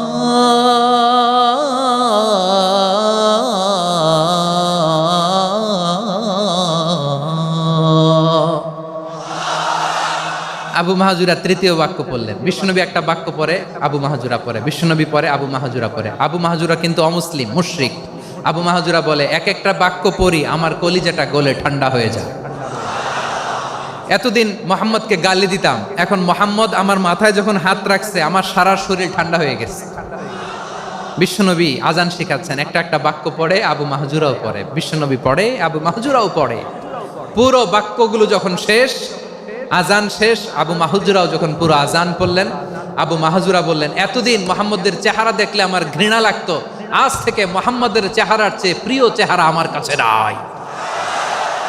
আবু মাহাজুরা বললেন, ও মুহাম্মদ, আজানের বাক্য তো আপনি আমারে শেখালেন, এখানেই শেষ করবেন না, আপনি আমারে পড়ায় দেন লা ইলাহা ইল্লাল্লাহু মুহাম্মাদুর রাসূলুল্লাহ সাল্লাল্লাহু আলাইহি ওয়াসাল্লাম। বিশ্বনবীর সাথে দাঁড়িয়ে উনি শাহাদা পড়ে মুসলমান হয়ে গেলেন। এবার আবু মাহাজুরা বলে, ইয়া রাসূলুল্লাহ, ইয়া হাবিবাল্লাহ, আমি মুমিন হয়েছি, মুসলমান হয়েছি, আপনার কাছ থেকে আজান শিখার সৌভাগ্য আমি লাভ করেছি গো নবী। আমার কণ্ঠের বড় তারিফ করেছেন আপনি, আমার আজানকে আপনি পছন্দ করেছেন। একটা জিনিস আপনার কাছে চাই, আপনি আমাকে মক্কার মসজিদুল হারামের মুয়াজ্জিন হিসেবে অ্যাপয়েন্ট করে দে। বিষ্ণু ইসলাম বললেন, যাও আবু মাহজুরা, আমি তোমাকে পৃথিবীর শ্রেষ্ঠতম মসজিদ মক্কার মসজিদুল হারামের মুয়াজ্জিন হিসেবে অ্যাপয়েন্ট করে দিলাম। দেখছেন কিভাবে ট্যালেন্ট হান্টিং করতে হয়, কিভাবে হিউম্যান রিসোর্স মানব সম্পদকে ব্যবহার করতে হয়। আসছিল আজানকে ভেঙাইতে, আসছিল কেন? আজানকে ব্যঙ্গ করার জন্য, বিকৃত করার জন্য। আজানকে বিকৃত করতে যে ইসলামের সবচেয়ে শ্রেষ্ঠ মসজিদের মুয়াজ্জিন হয়ে গেল। পড়েন সুবহানাল্লাহ। হযরত আবু মাহজুরা রাদিয়াল্লাহু তাআলা আনহু ওনার এই সুললিত কণ্ঠ ব্যবহার করে মসজিদুল হারামে এত সুন্দর করে আল্লাহু আকবার বলে আজান দিতেন। মানুষগুলোর, মুসল্লিগুলোর, মক্কাবাসীর হৃদয়কে তিনি বিগলিত করে দিতেন, মানুষের হৃদয়কে ঠান্ডা হয়ে যেত। শুধু এখানেই শেষ না আমার যশোরের ভাইয়েরা। বিশ্বনবী যখন সাইয়েদনা আবু মাহজুরা রাদিয়াল্লাহু তাআলা আনহুকে আজান শিখাচ্ছিলেন, বলেন তো বিশ্বনবীর হাতটা কোথায় ছিল? আবু মাহজুরার মাথার সামনে, এই চুলের উপরে ছিল। আবু মাহজুরা ওই স্মৃতিটাকে ধারণ করবার জন্য, ওই স্মৃতিকে বহন করার জন্য বিশ্বনবীর মোবারক হাত আবু মাহজুরার কপালের চুলের যেই জায়গায় লেগেছে, মৃত্যুর আগের দিন পর্যন্ত আবু মাহজুরা মাথার ওই চুলে কোনোদিন ছুরি আর কামার লাগায় নাই, সেখানে কেচি লাগায় নাই, চুলের মধ্যে খুর লাগায় নাই। আবু মাহজুরা ডান দিকের চুল কাটতো, বাম দিকের চুল কাটতো, পেছনের চুল কাটতো, সামনের চুল কাটতো না। আবু মাহজুরা রাদিয়াল্লাহু তাআলা আনহুর সামনের চুলগুলো বড় হতে হতে যখন এত বড় হয়ে যায়, তিনি চুলগুলো পেঁচিয়ে মাথার মধ্যে রাখতেন, তারপরে তিনি পাগড়ি পরতেন। সবাই জিজ্ঞেস করতো, আবু মাহজুরা, এটা আবার কেমন স্টাইল? দেখতে তোমারে কি বিদঘুটে লাগে, কেমন অড লাগে, কেমন খারাপ দেখা যায়। মক্কায় এমন কোন মানুষ তো দেখি নাই, ডানে চুল কাটে, বায়ে চুল কাটে, পেছনে চুল কাটে, সামনে কাটে না। ওরে আবু মাহজুরা, কেমন দেখা যায় তোমারে, তুমি সামনের চুল কাটো না কেন? আবু মাহজুরা বলে, আমি হাঁটু গেড়ে পেয়ারা নবীর সামনে বসেছিলাম, আমার এই মাথার চুলের মধ্যে মুবারক হাত লাগিয়ে বিশ্বনবী নিজে আমাকে আজানের প্রতিটা বাক্য শিক্ষা দিয়েছেন। বিশ্বনবীর মোবারক হাত, পবিত্র হাত আমার মাথার চুলের যেই জায়গায় লেগেছে, আমি চাই ওই চুলগুলা নিয়ে আমি আমার কবরের ভিতরে যাব। সাইয়েদনা আবু মাহজুরা রাদিয়াল্লাহু তাআলা আনহু ইন্তেকালের আগের পর্যন্ত মাথার সামনের চুলগুলা কাটে নাই। মাথার সামনের চুল তিনি কাটেন নাই। সুবহানাল্লাহি বিহামদি। কেমন ভালোবাসতেন বিশ্বনবী সাহাবীদেরকে, সাহাবারা কেমন ভালোবাসতেন বিশ্বনবীকে। সামনের চুলগুলো বড় হতে হতে এত বড় ছিল, পেঁচিয়ে রেখে পাগড়ি পরতেন, কাটতেন না। নবীর হাত লেগেছিল। সুবহানাল্লাহ পড়েন। তাহলে what is the lesson? Moral of the story কি? মোরাল অফ দ্য স্টোরি হচ্ছে, আসছিল আজানকে ব্যঙ্গ করার জন্য, বিকৃত করার জন্য, হয়ে গেল মসজিদুল হারামের মুয়াজ্জিন। দেখেন বিশ্বনবী একটা খারাপ সিচুয়েশনের মধ্যে থেকে কি ভালো জিনিস বের করে আনলেন। আমি যে শুরুতে বলেছি কিভাবে তিনি হিউম্যান রিসোর্সকে ডেভেলপ করেছেন, ম্যানেজ করেছেন। তিনি যে চৌকস ট্যালেন্ট হান্টার ছিল, দেখেন সবার মধ্যে থেকে এর বাছাই করে মুয়াজ্জিন বানাই দিয়েছেন। সুবহানাল্লাহ পড়েন। তার মানে এই না সবাইরে ধরে ধরে উনি মুয়াজ্জিন বানাইছেন। যার যেই ট্যালেন্ট আছে তাকে ওই কাজে অ্যাসাইন করেছেন। যার যেই প্রতিভা আছে তার প্রতিভাকে ইসলামের কাজে লাগিয়েছেন। সুবহানাল্লাহ পড়েন। যায়েদ বিন সাবেত রাদিয়াল্লাহু তাআলা আনহু নাম শুনেছেন? যশোর কথা বেরোয় না। যদি জিগায় সালমান খানের নাম শুনছেন, সবাই হাত তুলবে, জি হুজুর শুনছি, মানে সব দেখা শেষ। সালমান খান, আমির খান, অমুক খান, সব খান মুখস্থ, কিন্তু যায়েদ বিন সাবেতের নাম মুখস্থ নাই মুসলমানদের। যেই সাহাবী মাথার সামনের চুল কাটে নাই, মসজিদুল হারামের মুয়াজ্জিন বানাইছেন বিশ্বনবী, সাহাবীর নাম কি? খায়া ফেলাইস, স্লোগানের সাথে খায়া ফেলাইস। আবু মাহজুরা, কি নাম? আবু মাহজুরা আল জুমাহি রাদিয়াল্লাহু তাআলা আনহু। এই নামটা আজকে নিয়ে যাইতে হবে যশোর। আবু মাহজুরা রাদিয়াল্লাহু তাআলা আনহু। 2 নম্বরে বলছিলাম যায়েদ বিন সাবেত রাদিয়াল্লাহু তাআলা আনহু। বিশ্বনবী দেখলেন মদিনার এই আনসারী সাহাবী হাইলি ট্যালেন্টেড, ইন্টেলেকচুয়াল, মেরিটোরিয়াস, জ্ঞানের প্রতি তার আকর্ষণ, মারাত্মক আকর্ষণ। বিশ্বনবী তাকে দায়িত্ব দিলেন, কোরআন যা নাজিল হয় তুমি লিখো, কাতিবুল ওয়াহি বানায় দিলেন। সুবহানাল্লাহ।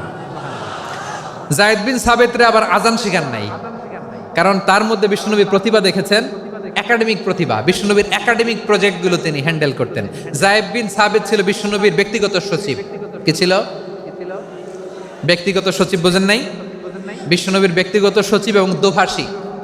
ইহুদিরা কিছু লিখে দিলে এটার অর্থ বিশ্বনবীরে বুঝায় দিতেন, আবার ইহুদিদের কাছে কিছু লিখতে হলে তিনি লিখে দিতেন। বিশ্বনবী একদিন বললেন, ইন্নী ওয়াল্লাহি মা আমানু ইয়াহুদা আলা কিতাব। ইহুদিরা যে চিঠি পাঠায় অর্থ তো বুঝি না, আরেক ইহুদি আইনে অর্থ করা লাগে। আবার ইহুদিদের কাছে কিছু লিখে পাঠাইতে চাইলে আমরা তো লিখতে পারি না, ইহুদিরে দিয়ে লেখা লাগে।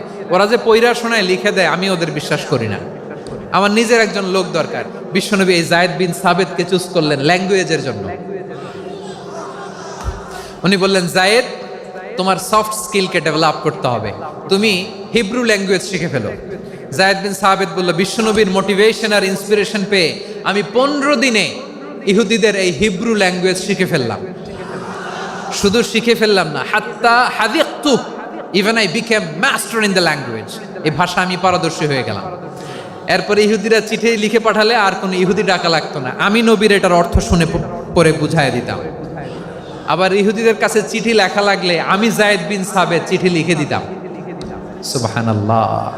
দেখেন এত সাহাবীর মধ্যে থেকে বিশ্বনবীর একাডেমিক প্রজেক্ট, ব্যক্তিগত সচিব, দোভাষী হিসেবে তিনি যায়েদ বিন সাবেতের মতো তরুণকে নির্বাচিত করেছেন। কেমন ট্যালেন্ট হান্টার ছিল আমার নবী। সুবহানাল্লাহ পড়বেন না? বিশ্বনবীর ইন্তেকালের পরে সাইয়েদনা আবু বকর রাদিয়াল্লাহু তাআলা আনহু যখন খলিফা হয়ে আসলেন, কোরআনকে সংকলনের দায়িত্ব দেয়া লাগবে, কোন সাহাবীকে দিবেন? সব সাহাবারা মিলে পরামর্শ করলেন। সাইয়েদনা আবু বকর, ওমর সবাই মিলে এই বিশাল কোরআন সংকলনের গুরু দায়িত্ব বিশ্বনবীর ব্যক্তিগত সচিব, বিশ্বনবীর দোভাষী, বিশ্বনবীর সিলেক্ট করাই লোক যায়েদ ইবনে সাবেত রাদিয়াল্লাহু তাআলা আনহুকে দিয়েছে। কোরআনের কপি তো আজকে এখানে রাখে নাই। এই যে আজকের যে কোরআন পড়েন, এটা আগে এরকম ছিল না। কোরআন নাজিল হলে সাহাবারা চামড়ার, ওটের চামড়ায় লিখে ফেলতো, ওটের চ্যাপ্টা হাড্ডির মধ্যে লিখে ফেলতো, গাছের গুড়ির মধ্যে লিখে ফেলতো। বিভিন্ন জনের কাছে ছড়ানো ছিটানো ছিল। আবু বকর রাদিয়াল্লাহু তাআলা আনহু একসাথে করলেন, পরবর্তীতে উসমান রাদিয়াল্লাহু তাআলা আনহু একসাথে করলেন। 114 সূরার এখন এই মুসহাফ, এই কম্পাইলেশন, এই কপি আমরা পেয়েছি, যার হিউজ কন্ট্রিবিউশন ছিল।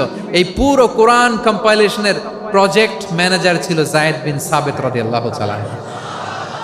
কোরআন কম্পাইলেশনের প্রজেক্ট ম্যানেজার। দেখেন উনারে মাথায় হাত দিয়ে আজান শিখায় নাই। সুবহানাল্লাহ কইবেন না? তাহলে প্রথম সাহাবী আবু মাহজুরাকে মুয়াজ্জিন বানাইলেন, যায়েদ বিন সাবেতকে ব্যক্তিগত সচিব আর দোভাষী বানালেন, মুসআব ইবনে উমাইর রাদিয়াল্লাহু তাআলা আনহুকে ইসলামের প্রথম অ্যাম্বাসেডর বানালেন। তাহলে তৃতীয় নাম্বার একজন সাহাবীর নাম বলছি, মুসআব ইবনে উমাইর। মুসআব কি নাম? নামটা কেমন লাগে? এই কয়েকজনের ভাল লাগে, বাকিদের ভাল লাগে না? ভাল লাগে? এই এই আর কয়েকটা মিনিট দেওয়া যাবে না আমাকে আল্লাহর রাস্তে? হ্যাঁ ঠিক আছে, আমি তোমাদেরকে ভালোবাসা দেখাবো, দোয়া করব যদি চুপ থাকো, একেবারে চুপ, কষ্ট সহ্য করো, বাকিরে যা সওয়াব পাবে তোমরা ডবল পাবা, যেহেতু কষ্ট বেশি, কিন্তু চুপ। 3 নাম্বার সাহাবীর নাম মুসআব।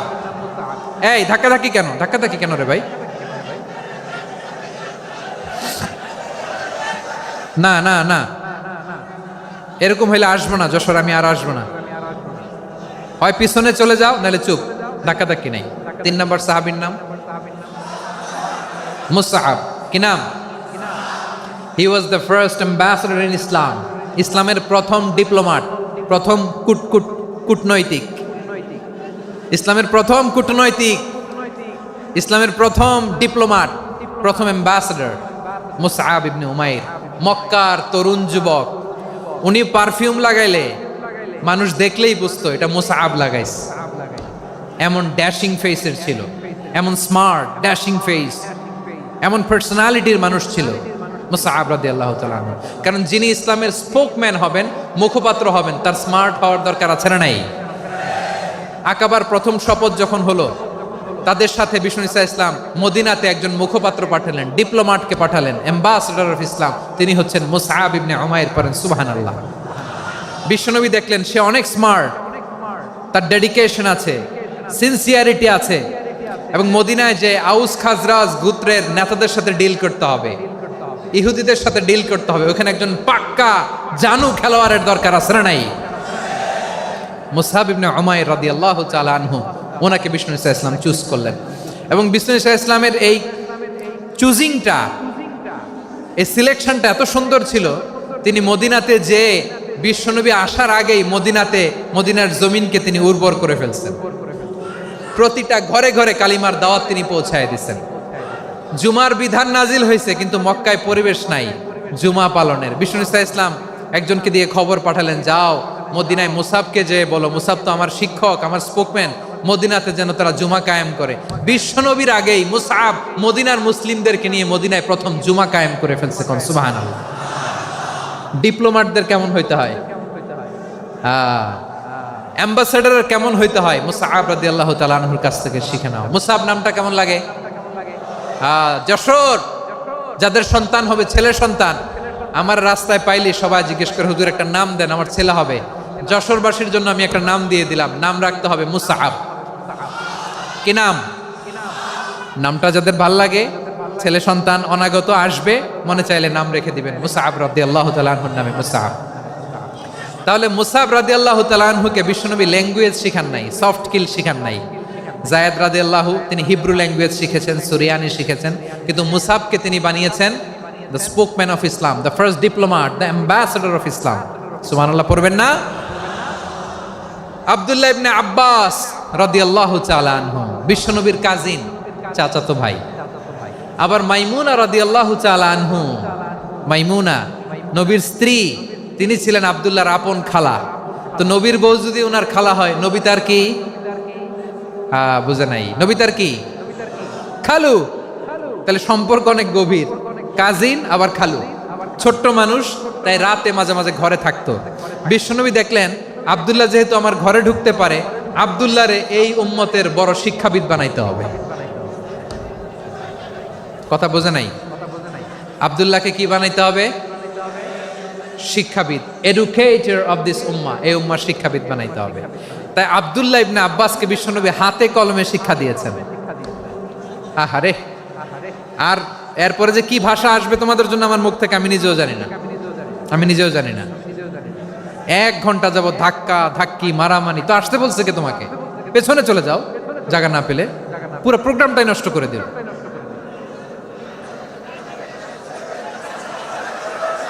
জি, আমার দিকে তাকান, আমি শেষ করে দিচ্ছি। হবে না, ইন্টেলেকচুয়াল আলোচনা এখানে হবে না, আমি বুঝতে পারছি, আমি শেষ করে দিচ্ছি। আব্দুল্লাহ ইবনে আব্বাস রাদিয়াল্লাহু তাআলা আনহু। মনোযোগ দিয়ে কয়েকটা মিনিট শুনুন, আমি এখনই শেষ করে দিচ্ছি, এরপর আওয়াজ করবে। এই যে এগুলো কি আমি বুঝলাম না। আমি বললাম না সব করা যাবে, বসে যাও, শুয়ে যাও, চলে যাও, আওয়াজ করা যাবে না। অন্যকে বসো এটাও বলার দরকার নেই, জাস্ট এদিকে তাকাও। আল্লাহ। আব্দুল্লাহ ইবনে আব্বাস রাদিয়াল্লাহু তাআলা আনহু, ওনাকে বিশ্বনবী হাতে কলমে শিক্ষা দিয়েছেন, যেহেতু উম্মতের শিক্ষাবিদ হবেন, এডুকেটর হবেন। তো বিশ্বনবী রাতে যখন তাহাজ্জুদ পড়তেন, ছোট্ট আব্দুল্লাহ ঘরে থাকতো, বুঝতে পেরেছেন? ছোট্ট মানুষ তো ঘরে থাকতো। তো বিশ্বনবী তাহাজ্জুদের জন্য একবার দাঁড়িয়েছেন,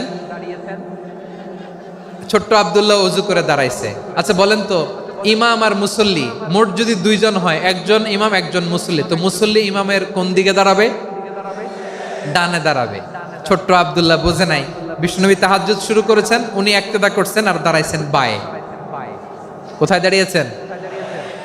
আব্দুল্লাহ বলেন, যখন আমি বায়ে দাঁড়ালাম, আখাযা রাসূলুল্লাহ সাল্লাল্লাহু আলাইহি ওয়াসাল্লাম উযুনি আল ইউমনা ইয়াফতিলুহা, বিশ্বনবী নামাজরত অবস্থায় আমার কান ধরে টেনে আমার ডান দিকে এনে দাঁড় করায় দিলেন। পড়েন সুবহানাল্লাহ। দেখেন হাতে কলমে শিক্ষা। আর জীবনে ভুলাবে? কথা কয় না, আর ভুলাবে? আর ভুল হবে না। এভাবে বিশ্বনবীর অনেক সঙ্গ পেয়েছেন, সফর করেছেন, একই বাহনে বসেছেন, এক বাহনে বসে লম্বা নাসিহত করেছেন, বলেছেন, ইয়া গোলাম ইহফাজিল্লাহ ইয়াহফাজকা, ইহফাজিল্লাহ তাজিদহু তুজাহাক, ইযা সাআলতা ফাসআলিল্লাহ ওয়া ইযা ইসতাআনতা ফাসতাইন বিল্লাহ। আল্লাহর বিধান মানো, আল্লাহর বিধান রক্ষা করো, আল্লাহ তোমায় রক্ষা করবে। আব্দুল্লাহ, চাইতে হলে আল্লাহর কাছে চাও, সাহায্য চাইতে হলে আল্লাহর কাছে সাহায্য চাও। মনে রাখো, গোটা বিশ্বের সবাই যদি তোমার সাহায্য করতে চায়, ততটুকুই করতে পারবে যতটুকু আল্লাহ তোমার নসিবে রেখেছে। গোটা বিশ্ব যদি তোমার বিরুদ্ধে ষড়যন্ত্রে দাঁড়িয়ে যায়, ক্ষতি ততটুকু করতে পারবে যতটুকু তোমার জন্য বরাদ্দ আছে, এর বাইরে কিছু করতে পারবে না। আওয়াজ করে বলেন ঠিক কিনা? এভাবে হাতে কলমে শিখিয়েছেন, বিশ্বনবীর সঙ্গ পেয়েছেন। ওনাকে বিষ্ণু ইসলাম শিক্ষাবিদ, এডুকেটর অফ দিস উম্মাহ হিসেবে সিলেক্ট করেছেন, হাতে কলমে শিখিয়েছেন। বিশ্বনবী একবার প্রকৃতির ডাকে সাড়া দিয়ে এসেছেন। এখন কি করতে হবে? নামাজের জন্য ওযু করতে হবে। বিশ্বনবী এসেই দেখেন ওযুর বদনায় পানি ভরা, খুশি হয়ে গেলেন, বললেন, কে রেখেছে পানি? একজন বলল, আব্দুল্লাহ রেখেছে। বিশ্বনবী অত্যন্ত খুশি হলেন, খুশি হয়ে একটা দোয়া করলেন, বললেন, আল্লাহুম্মা ফাক্কিহু ফিদ্দীন ওয়া আল্লিমহু তা'ওয়ীল। আল্লাহ, তুমি আব্দুল্লাহকে দ্বীনের বুঝ দিও আর কোরআনের তাফসীর শিক্ষা দিও। বিশ্বনবীর এই দোয়া এমন লাগছে, উনি রাইসুল মুফাসসিরিন, এই পৃথিবীতে যত মুফাসসির ছিল, যত মুফাসসির আসবে, সকল মুফাসসিরের সম্রাট হিসেবে স্বীকৃত হয়েছেন আব্দুল্লাহ ইবনে আব্বাস। বিশ্বনবী ওনারে আজান শিখান নাই, বিশ্বনবী ওনারে ল্যাঙ্গুয়েজ শিখান নাই, বিশ্বনবী ওনারে অ্যাম্বাসাডর বানান নাই, হাতে কলমে শিক্ষা দিয়েছেন। ছোট্ট মানুষ, বিশ্বনবী ইন্তেকাল করলেন, আবু বকরের সময় গেল, ওমরে ফারুকের খেলাফত, তখনও তিনি তরুণ। ওমরে ফারুক রাদিয়াল্লাহু তাআলা আনহু ওনার ক্যাবিনেট মিনিস্ট্রির বৈঠকে এই আব্দুল্লাহ ইবনে আব্বাসকে পাশ দিয়ে বসায় রাখতেন। বয়স্ক সাহাবারা এটা পছন্দ করতো না, তারা বলতো, ঘটনা কি? আব্দুল্লাহর মতো ছেলে নাতি আমাদের আছে, এরা কেন রাখে ওমরে ফারুক? ওমরে ফারুক এটা টের পেলেন, তিনি বুঝতে পারলেন যে ক্যাবিনেট মেম্বাররা এটা পছন্দ করে না, ছোট্ট আব্দুল্লাহরা কেন রাখি, কেন যে রাখি, এটা একদিন বুঝাবো। একদিন মিটিংয়ে তিনি সবাইকে বললেন, ইদা জাআ নাসরুল্লাহি ওয়াল ফাতহ। এই আয়াত দ্বারা উদ্দেশ্য কি বলেন তো মুরব্বী সাহাবীরা? এক সাহাবী বলেন, এই সূরা দ্বারা উদ্দেশ্য, আল্লাহ বলেছেন আমাদেরকে বিভিন্ন ল্যান্ড, বিভিন্ন এলাকা বিজয় করতে হবে। ওমরে ফারুক বললেন, না, হয়নি। আরেকজন বললেন, বিজয় হওয়ার পর আমাদের বেশি বেশি আল্লাহর বরত্বের ঘোষণা দিতে হবে, এটা উদ্দেশ্য। ওমরে ফারুক বললেন, না, হয় নাই। যারে জিজ্ঞেস করেন কেউ পারে না। সব শেষে বিশ্বনবী ছোট্ট আব্দুল্লাহরে বলেন, আব্দুল্লাহ, ইদা জাআ নাসরুল্লাহি ওয়াল ফাতহ, এর দ্বারা উদ্দেশ্য কি বলো তো? ছোট্ট আব্দুল্লাহ বলেন, হুয়া আজালু রাসূলিল্লাহ। এই আয়াত দ্বারা বিশ্বনবীর বিদায়কে উদ্দেশ্য নেওয়া হয়েছে। ওমরে ফারুক বললেন, হাদা হুয়া, এটাই তো সঠিক উত্তর, এটাই সঠিক তাফসীর এই আয়াতের। কারণ ইদা জাআ নাসরুল্লাহি ওয়াল ফাতহ, যখন আল্লাহর সাহায্য আর বিজয় আসবে, ওয়া রাআইতান নাসা ইয়াদখুলুনা ফি দীনিল্লাহি আফওয়াজা, আপনি দেখবেন দলে দলে, ঢলে ঢলে, বানের পানির মতো মানুষ ইসলামের দিকে ঢুকতেছে, ইসলামের বিজয় হয়েছে। তো ইসলামের বিজয়ের মিশন নিয়ে নবী আসছে, বিজয়ী যখন হয়ে গেছে, এখন তো নবীর বিদায় হবে। জোরে বলেন ঠিক কিনা? কোন সাহাবী এই সূক্ষ্ম কথাটা ধরতে পারে নাই, ওই আব্দুল্লাহ ছাড়া। আব্দুল্লাহ যখন উত্তর দিছে সব সাহাবীদের টনক নড়েছে। এরপর থেকে কোনো ক্যাবিনেট মিটিং এ আর কোনো সাহাবারা কোনো প্রশ্ন করে নাই, আওয়াজ করে পড়েন সুবহানাল্লাহ। বিশ্বনবী আব্দুল্লাহ ইবনে আব্বাসকে দ্য এডুকেটর অফ দ্য উম্মাহ, উম্মার শিক্ষাবিদ হিসেবে গ্রহণ করেছেন। আওয়াজ করে পড়তে হবে আল্লাহু আকবার। সাহাবীদের নামগুলো মনে থাকবে? এক নম্বরে আবু মাহজুরা, মুয়াজ্জিন বানাইছেন। যায়েদ ইবনে সাবিত, দোভাষী, ট্রান্সলেটর অফ প্রফেট, এবং তিনি ছিলেন বিশ্বনবীর ব্যক্তিগত সচিব। মুসআব ইবনে উমাইর, the first ambassador and diplomat of Islam. আব্দুল্লাহ ইবনে আব্বাস, এই উম্মার সবচেয়ে বড় এডুকেটর, শিক্ষাবিদ। আরেকজন ছিল আব্দুল্লাহ ইবনে মাসউদ রাদিয়াল্লাহু তাআলা। দুই আব্দুল্লাহ, আব্বাস গেল, আরেকজন হচ্ছে মাসউদ। মক্কার তরুণ, ছাগল পালতো মুশরিকের বিশ্বনবী আর আবু বকর রাদিয়াল্লাহু তাআলা আনহু একবার গেলেন, যে দেখে এই তরুণ দাঁড়ায় আছে। বিশ্বনবী বলেন, আমি খুব ক্ষুধার্ত, তোমার কাছে কি দুধ আছে ছাগলের? আব্দুল্লাহ ইবনে মাসউদ বলে, আছে। ওয়ালাকিন আনা মুতামান, কিন্তু যে দুধ আছে এটা আমানতের, আমি দিতে পারবো না। বিশ্বনবী এইটা শুনেই তার টার্গেট করে ফেলছে। আনা মুতামান, দুধ আছে কিন্তু এটা আমার মালিকের, আমি তো দরদ দেখাই, আমার মালিকের দুধ আপনি পথিক, আপনারে দিতে পারি না। বিশ্বনবী টার্গেট করে ফেলছেন, এরে আমার কাজে লাগাইতে হবে। বিশ্বনবী বললেন, আচ্ছা ঠিক আছে, দুধ দিও না, কিন্তু এমন ছাগি আছে কিনা যেই ছাগির সাথে কোনো ছাগলের মিলন হয় নাই, তার ওলানে দুধও আসে নাই, বাচ্চাও নাই, এরকম ছাগির থেকে যদি আমি দুধ খাই তাহলে তো সমস্যা নাই। বলতেছে, এরকম ছাগির থেকে দুধ খাইলে সমস্যা নাই, কারণ এরকম ছাগির ওলান থেকে দুধ আসবেও না। বলতেছে, ঠিক আছে, এরকম একটা ছাগি নিয়ে আসা হলো। বিশ্বনবী বিসমিল্লাহ বলে ওই ছাগির ওলানে হাত দিলেন। হাত দিতে দেরি, পুরো ওলানটা দুধে ভরে যেতে দেরি হয় না। বিশ্বনবী আর আবু বকর রাদিয়াল্লাহু তাআলা আনহু দহন করে পেট ভরে খেলেন। এই দৃশ্য আব্দুল্লাহ ইবনে মাসউদের হৃদয়ে দাগ কাটলো। এই মুজিজা দেখে তিনি বললেন, আশহাদু আল্লা ইলাহা ইল্লাল্লাহ ওয়া আশহাদু আন্না মুহাম্মাদুর রাসূলুল্লাহ। তিনি ষষ্ঠ মুসলিম ছিলেন, 6 নম্বর মুসলমান। ওনাকে টার্গেট করে বিশ্বনবী দেখলেন এমন ইন্টেলেকচুয়াল ব্রেন, উনি সূক্ষ্ম সূক্ষ্ম জিনিস বুঝে বেশি, ফিকহি জ্ঞান ওনার মধ্যে বেশি। বিশ্বনবী ওনাকে কোরআনের জ্ঞান শিক্ষা দিতে লাগলেন। উনি বিশ্বনবী সবার কাছে কোরআন শোনায়, কিন্তু বিশ্বনবী নিজে আব্দুল্লাহ ইবনে মাসউদের কাছ থেকে কোরআন শুনতো। বিশ্বনবী একবার বললেন, ইকরা আলাইয়া ইয়া মাসউদ। ইবনে মাসউদ, একবার শোনাও তো কোরআন দেখি। আব্দুল্লাহ ইবনে মাসউদ বলে, আকরাউ আলাইকা ওয়া আলাইকা উনজিল। নবী, আপনার উপর কোরআন নাজিল হয় আর আমি আপনার সামনে কোরআন পড়বো? বিশ্বনবী বললেন, ইন্নী উহিব্বু আন আসমাআহু মিন গায়রি। আমি নিজে পড়তে যেমনি ভালোবাসি, অন্যে পড়ুক আমি শুনবো, এটাও আমি ভালোবাসি। সূরা নিসা তিনি তেলাওয়াত করে শুনিয়েছেন। এমন সূক্ষ্ম সূক্ষ্ম বিষয় বিশ্বনবী উনাকে ধরিয়ে দিয়েছেন। উনি হয়ে গিয়েছেন, আব্দুল্লাহ ইবনে আব্বাস হয়েছেন রাইসুল মুফাসসিরিন, উনি হয়ে গিয়েছেন ফাকিহুল উম্মাহ। ওনার চাইতে বড় ফকিহ এই পৃথিবী আর দেখবে না। চিল্লায় বলেন সুবহানাল্লাহ। উনি বলতেন, ওয়াল্লাহি ওয়াল্লাহি ইল্লাযী লা ইলাহা গায়রু মা উনজিলাত সূরাতুন ইল্লা ওয়া আনা আ'লামু আইনা উনজিলাত ওয়া ফীমা উনজিলাত। বিশ্বনবী এমন ভাবে কোরআনের দার্স আমাকে দিয়েছেন, কোরআনে যত সূরা নাজিল হয়েছে, যেখানে নাজিল হোক না কেন আমি জানি এটা কোথায় নাজিল হয়েছে এবং কোন প্রেক্ষাপটে নাজিল হয়েছে। এমন একটা সূরা নাই যে সূরার কোথায় নাজিল হয়েছে আমি মাসুদের জানা নাই, কোন প্রেক্ষাপটে নাজিল হয়েছে আমার জানা নাই। এরকম ঘটবে না। চিল্লায় বলেন আল্লাহু আকবার। এই আব্দুল্লাহ ইবনে মাসউদ রাদিয়াল্লাহু তাআলা আনহু ওমর ফারুকের সময় কুফার চিফ জাস্টিস ছিলেন। কুফা নগরীর চিফ জাস্টিস। চিফ জাস্টিস বুঝেন নাই? বিচারপতি। কি ছিলেন? সবাই বলে নাই, কি ছিলেন? বিচারপতি ছিলেন। এবং ওনার যে ফিকহি জ্ঞানের ধারা, এটাই আলকামা, ইব্রাহিম আন-নাখাই, হাম্মাদ ইবনে সুলাইমান হয়ে ইমাম আবু হানিফা পর্যন্ত পৌঁছেছে।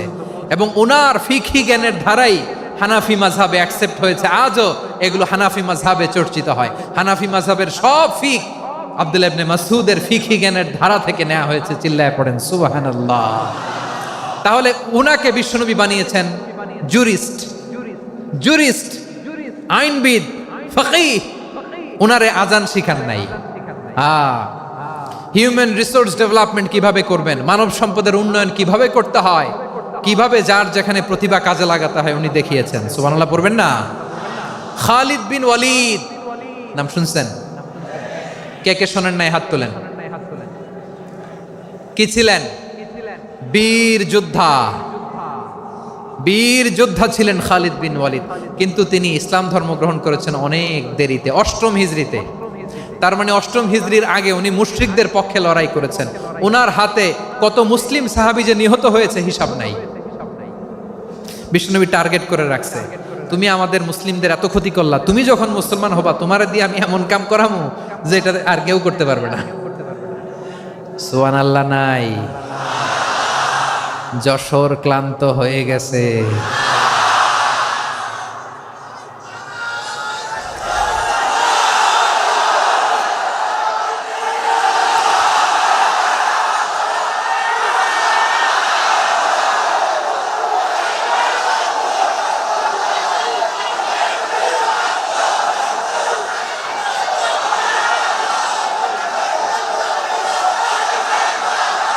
মাশাআল্লাহ, বসুন বসুন বসুন। খালিদ বিন ওয়ালিদ রাদিয়াল্লাহু তাআলা অষ্টম হিজরিতে মুসলিম হয়েছেন, মক্কা বিজয়ের আগে। তো মক্কা বিজয়ের আগে যখন মুসলিম হয়েছেন, এর আগে কি করছেন? কাফিরদের সাথে যুদ্ধ করেছেন। উনি উহুদের যুদ্ধে মুসলমানদের যে পরাজয় ভাব, কঠিন পরিস্থিতির মুখোমুখি উনার কারণে পেছন থেকে এমন আতর্কিত আক্রমণ করেছেন, মুসলমানদেরকে কচুকাটা করেছেন।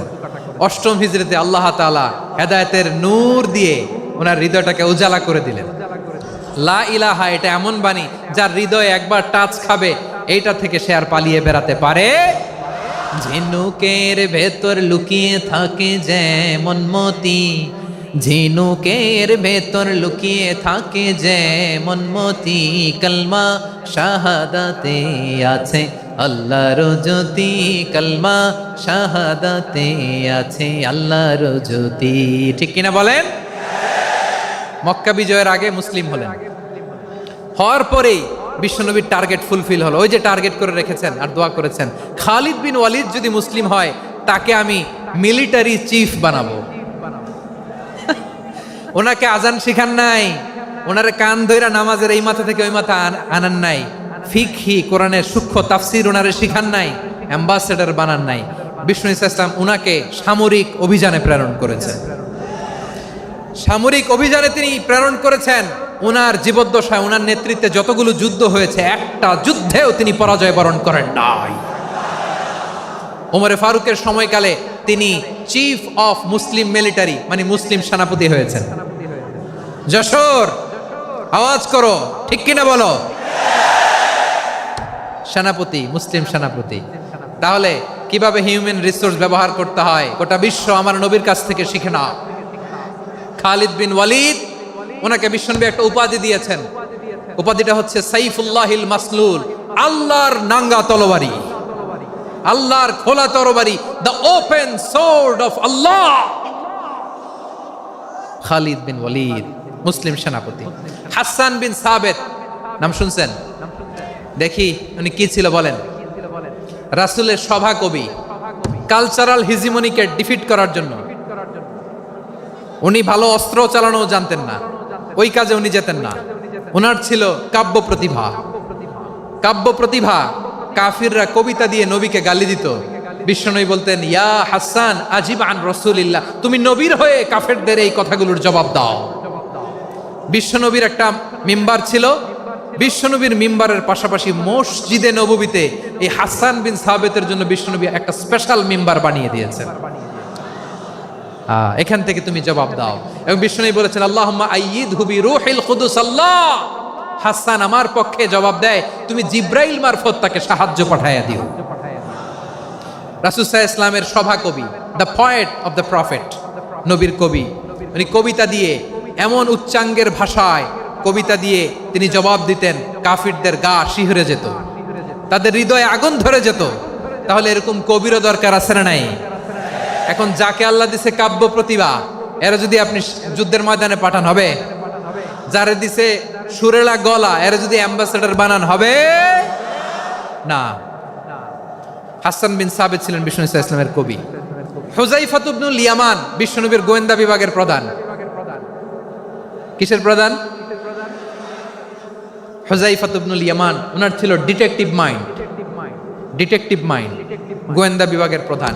এবং উনি হচ্ছেন সাহিবু সিররি রাসূলিল্লাহ, রাসূল সাল্লাল্লাহু আলাইহি ওয়াসাল্লামের গোপন তথ্যের ধারক বাহক। নবীর যেই কথা কেউ জানে না সব হুজাইফার পেটের ভিতরে ছিল। সুবহানাল্লাহ পড়েন। মদিনার যত ইহুদিদের একটা লিস্ট ছিল, এই লিস্ট শুধু দুইজন জানতো, বিশ্বনবী আর হুজাইফা। সুবহানাল্লাহ পড়বেন না? তাহলে উনাকে কোন দায়িত্ব দিছে? কোন বিভাগ? যশোর, আওয়াজ করো, কোন বিভাগ? গোয়েন্দা বিভাগের হেড ছিল।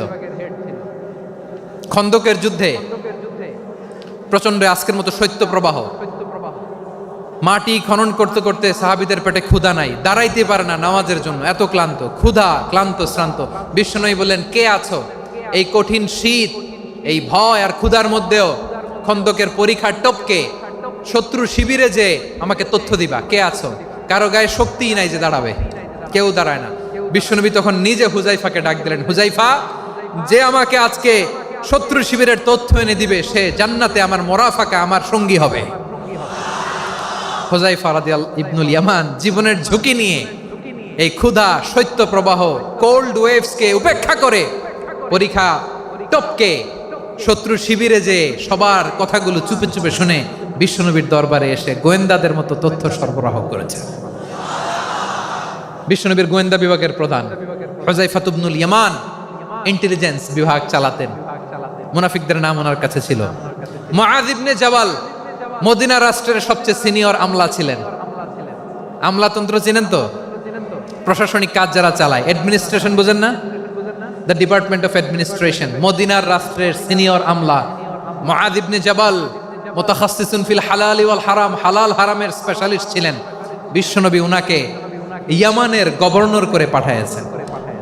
বলেছেন, ইন্নাকা তা'তি কওমান আহলা কিতাব, এমন গোষ্ঠীর কাছে যাবা যারা ইহুদি নাসারা, আগে শাহাদা পড়লে এরপরে নামাজের দাওয়াত দিও, নামাজ পড়লে যাকাতের দাওয়াত দিও। গভর্নরের অ্যাটিটিউড যেমন থাকে তেমন অ্যাটিটিউড ধরে রেখো। সুবহানাল্লাহ পড়েন। তাহলে মুআয ইবনে জাবালকে দিয়ে বিশ্বনবী কবিতা লেখায় নাই, চিঠি লেখায় নাই, আজান দেওয়ায় নাই। সুবহানাল্লাহ পড়বেন না? সব শেষ সাহাবী বলি আবু হুরায়রা রাদিয়াল্লাহু তাআলা, নাম শুনছেন? বিড়ালের বাবা। কি করতেন? খালি হাদিস মুখস্থ করতেন। উনি বলতেন, আলজামু রাসূলুল্লাহ আলা মিল ইবাতনি, আমার শুধু পেটের ক্ষুধার বন্দোবস্ত হইলে আমি নবীর সঙ্গ ছাড়তাম না। আমার আনসার সাহাবারা ক্ষেত খামারের কাজ করতো, আমার মুহাজির সাহাবারা ব্যবসা করতো, আর আমি নবীর সাথে সাথে থাকতাম। শুধু সকাল বিকাল দুই বেলা যদি আমার খাবারের বন্দোবস্ত হয়, আমি আর নবীর লক ছাড়ি না। সুবহানাল্লাহ কইবেন না? 5374টা হাদিস তিনি বর্ণনা করেছেন। সবচেয়ে বেশি হাদিস বর্ণনাকারী সাহাবী। হাদিস প্রিজার্ভেশনের কাজে বিশ্বনবী ওনাকে কাজে লাগিয়েছেন। উনি একদিন বলেন, ইয়া রাসূলুল্লাহ আসমাউ মিনকা কাসীরান ফালা আহফাজু, নবী অনেক কথা শুনি আমার মনে থাকে না। বিষ্ণু বললেন, তাই? উবসুত রিদাক, তোমার চাদরটা বিছাও। আবু হুরায়রা বিছালেন, বিশ্বনবী হাত বুলায় দিলেন, এরপরে অনেক হাদিস বর্ণনা করলেন। আবু হুরায়রা বলে, তারপর থেকে বিশ্বনবী যাই বর্ণনা করে আমি শুনি আর একটাও বলি না। এখন সুবহানাল্লাহ। বিশ্বনবী ওনাকে হাদিস প্রিজার্ভেশন, নবীর এই যে লক্ষ্য হাদিস প্রিজার্ভেশনের এই দায়িত্ব দিয়েছেন সাইয়েদনা আবু হুরায়রা রাদিয়াল্লাহু তাআলা আনহুকে। প্রিয় ভাইরা, তাহলে 10 জন সাহাবীর কথা যে বললাম, আপনারা কি খেয়াল করেছেন কত বড় ট্যালেন্ট হান্টার, চৌকস ট্যালেন্ট হান্টার ছিল আমার নবী। এক একজনের এক এক ট্যালেন্ট, এক এক কাজে অ্যাসাইন করেছেন, এক একজনকে এক এক দায়িত্ব দিয়েছেন, এক একজনের প্রতিভাকে এক একভাবে বিকশিত হওয়ার সুযোগ দিয়েছেন। আওয়াজ করে বলেন ঠিক কি না? এখন আমার পর্দার আড়ালে আমার মায়েরা বলবে, এতগুলো পুরুষ সাহাবীর কথা বললো, নারী সাহাবীরা কি কিছু করে নাই? হ্যাঁ, একজন নারী সাহাবীর কথা বলে মোনাজাত হবে, দোয়া ছাড়া কেউ যাব না। রুফাইদা আল আসলামিয়া রাদিয়াল্লাহু তাআলা আনহা, ওনার বাবার নাম সাআদ আল আসলামি। বিশ্বনবী কি খেয়াল করলেন দেখেন, সাআদ ছিল মদিনার বড় ডাক্তার। এই নারী সাহাবী রুফাইদা বাবার কাছ থেকে চিকিৎসা বিদ্যা শিখেছেন। যখন শিখছে, বিশ্বনবী দেখলেন আমার তো প্রতি সপ্তাহে সপ্তাহে যুদ্ধে আহত সাহাবীদের সেবা দিবে কে? বিশ্বনবী রুফাইদাকে বললেন, রুফাইদা তুমি মসজিদে নববীর পাশে একটা মেডিকেল ক্যাম্প করো। এই যে সাকিনা আদ্দিন মেডিকেলের আমার ছাত্রী বন্ধুরা, শুনে রাখো, তোমাদের আইকন হচ্ছে রুফাইদা আল আসলামিয়া। বিশ্বনবীর ডিরেকশন অনুযায়ী তিনি মসজিদে নববীর পাশে একটা মেডিকেল ক্যাম্প করলেন এবং আহত সাহাবাদের চিকিৎসা উনি ওনার টিম নিয়ে দিতেন। বিশ্বনবীর পরামর্শে উনি আনসারি এবং মুহাজির মহিলা সাহাবীদেরকে নিয়ে একটা স্পেশাল মেডিকেল টিম গঠন করলেন। খায়বার যুদ্ধে 7ম হিজরিতে যখন বিশ্বনবী যায়, উনি ওনার টিম নিয়ে আসলেন, বললেন, ইয়া রাসূলুল্লাহ, আমরা তো তলোয়ার চালাতে পারি না, আমরা তো তীর মারতে পারি না, আপনি যদি অনুমতি দেন খায়বার অভিযানে আমি আমার টিম নিয়ে মেডিকেল টিমের সেবাটা সার্ভিসটা দিতে চাই। পড়েন সুবহানাল্লাহ। বিশ্বনবী অনুমতি দিলেন, যোদ্ধা সাহাবীদের সাথে রুফাইদা আল আসলামিয়া উনিও মেডিকেল টিম নিয়ে অগ্রসর হলেন। খায়বারের প্রতিটা আহত ইনজুর্ড সাহাবী যারা ইনজুরি শিকার হয়েছেন সবাই রুফাইদা আল আসলামিয়ার এই মেডিকেল ক্যাম্প থেকে চিকিৎসা সহায়তা পেয়েছেন। সুবহানাল্লাহ পড়েন। দেখেন কিভাবে বিশ্বনবী ট্যালেন্ট বাছাই করতেন। আপনি অবাক হবেন, বাহরাইনের মেডিকেল ইউনিভার্সিটিতে রুফাইদা আল আসলামিয়া মেডিকেল প্রাইজ অ্যাওয়ার্ড প্রতি বছর দেয়া হয়। যদি 8 দিনের এই মেডিকেল আমার বোনেরা যদি জেনে থাকো জানো, না হলে নতুন করে জানো, সার্চ দিও, রুফাইদা আল আসলামিয়া মেডিকেল অ্যাওয়ার্ড বাহরাইনের ইউনিভার্সিটিতে দেওয়া হয়। প্রিয় ভাইয়েরা, তাহলে আলোচনার সামারি আমরা করি। বিশ্বনবী যার যেখানে ট্যালেন্ট তাকে ওইখানে কাজে লাগাতেন। আওয়াজ করে বলেন ঠিক কিনা? এবার একটা ইন্টারভিউ হবে, আওয়াজ করে বলেন, আবু মাহজুরাকে বিশ্বনবী কি বানাইছেন? হ্যাঁ, ভুলে গেছেন? সামনের চুলে হাত দিয়ে বিশ্বনবী কি সুন্দর গলায় আজান শিখালেন। মুয়াজ্জিন। যায়েদ বিন সাবিতকে একাডেমিক প্রজেক্টের দায়িত্ব দিয়েছেন, তিনি ছিলেন বিশ্বনবীর দোভাষী ব্যক্তিগত সচিব। মুসআব ইবনে উমাইর, the first ambassador of Islam. আব্দুল্লাহ ইবনে আব্বাস, উম্মার বড় শিক্ষাবিদ মুফাসসির। আব্দুল্লাহ ইবনে মাসউদ, আব্দুল্লাহ ইবনে মাসউদ ছিলেন জুরিস্ট। কি ছিলেন? জুরিস্ট ছিলেন, এই উম্মার সবচেয়ে বড় জুরিস্ট। খালিদ বিন ওয়ালিদ, সেনাপ্রধান। হাসান বিন সাবিত, হাসান বিন সাবিত ছিলেন বিশ্বনবীর সভাকবি। কি ছিলেন? বিশ্বনবীর সভাকবি ছিলেন। এরপরে হুযায়ফা ইবনুল ইয়ামান কি ছিলেন? গোয়েন্দা বিভাগের প্রধান। মুআয ইবনে জাবাল কি ছিলেন? সিনিয়র আমলা, ইয়ামানের গভর্নর। আবু হুরায়রা রাদিয়াল্লাহু তাআলা আনহু হাদিস প্রিজার্ভেশনের কাজ করেছেন। আর আমাদের রুফাইদা আল আসলামিয়া রাদিয়াল্লাহু তাআলা আনহা কি ছিলেন? নার্স ছিলেন, নার্স হয়ে মেডিকেল সেবা দিয়েছেন। প্রিয় ভাইয়েরা, পুরো আলোচনার যদি সামারি করি তাহলে বিশ্বনবী যেভাবে হিউম্যান রিসোর্সকে ম্যানেজ করেছেন, যার যেখানে প্রতিভা কাজে লাগিয়েছেন, আমরাও যদি করি আমাদের বাংলাদেশের চিত্র আমরা পাল্টে যেতে পারবো। আমরা শুরুতে শুনেছি মানুষের আছে অসীম সম্ভাবনা, প্রতিটা মানুষ অনন্য, যত্ন নিলে, যথাযথ পরিচর্যা করলে মানুষ বিশ্ব জয় করতে পারে। ঠিক কিনা? আমাদের হাফেজে কোরআনের সামনে দাঁড়াতে পারে এমন কোনো হাফেজে কোরআন আল্লাহর জমিনে জন্ম হয় নাই। গোটা বিশ্ব কাঁপিয়ে তারা সেরা, আমাদের ক্রিকেটাররা সেরা, আমাদের তৈরি পোশাক শিল্প সেরা। এরকম অনেক অনেক সেরা জিনিস আছে, আমরা এগুলোরে নার্চারিং করতে পারি নাই, পরিচর্যা করতে পারি নাই, সঠিক তারবিয়াতের অভাব। তাহলে মানুষের অসীম সম্ভাবনাকে কাজে লাগাতে হবে। ঠিক কিনা বলেন?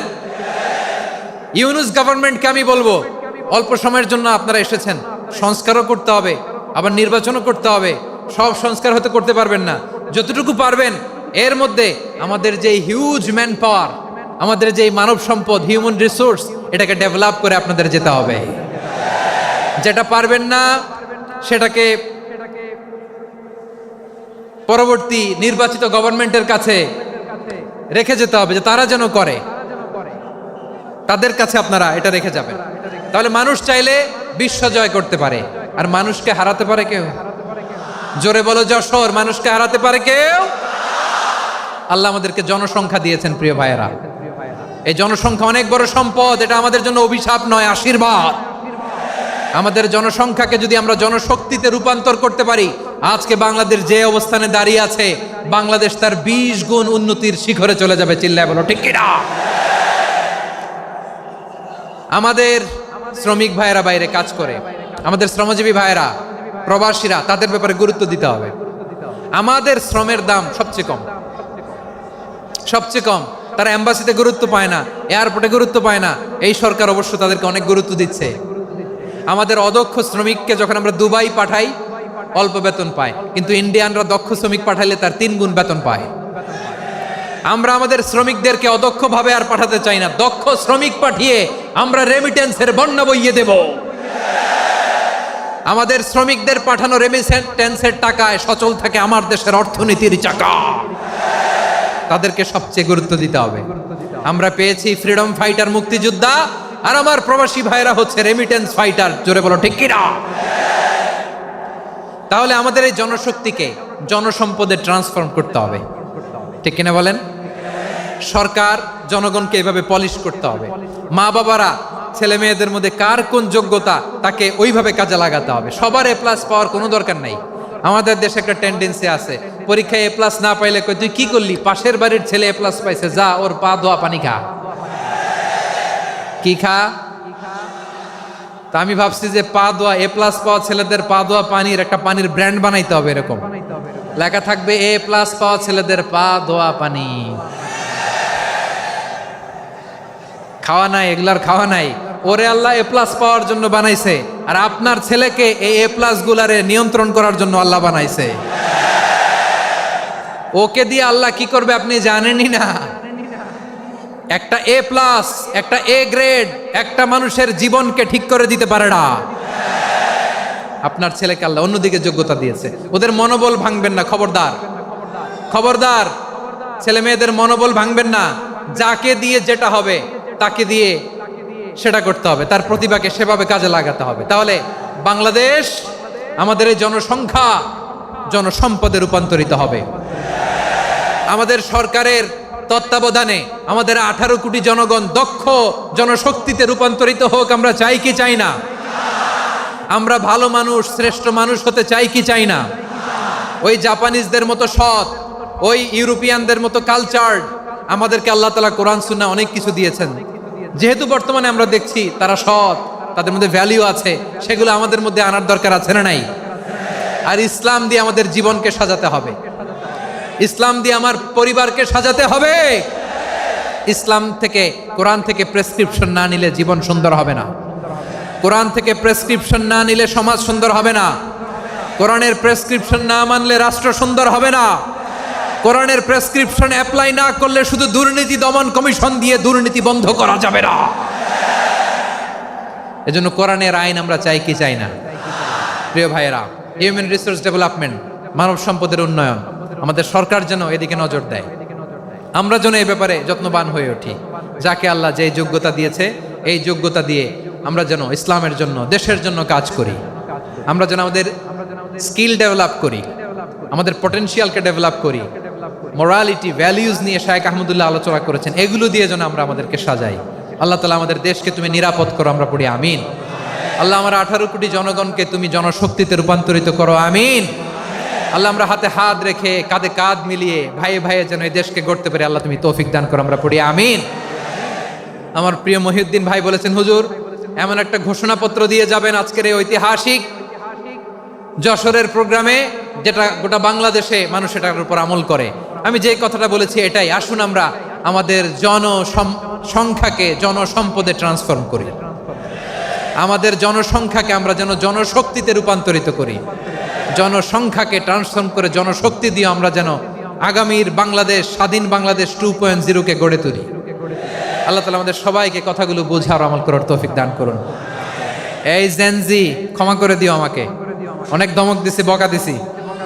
আল্লাহ তোমাদেরকে করুক, কবুল করুক, যশোরবাসীকে কবুল করুক, দিনকে কবুল করুক, এই মেডিকেল কলেজকে কবুল করুক, ইসলামের জন্য বাদ ভাঙা এই জোয়ার এবং উচ্ছ্বাসকে আল্লাহ তাআলা কবুল করুক।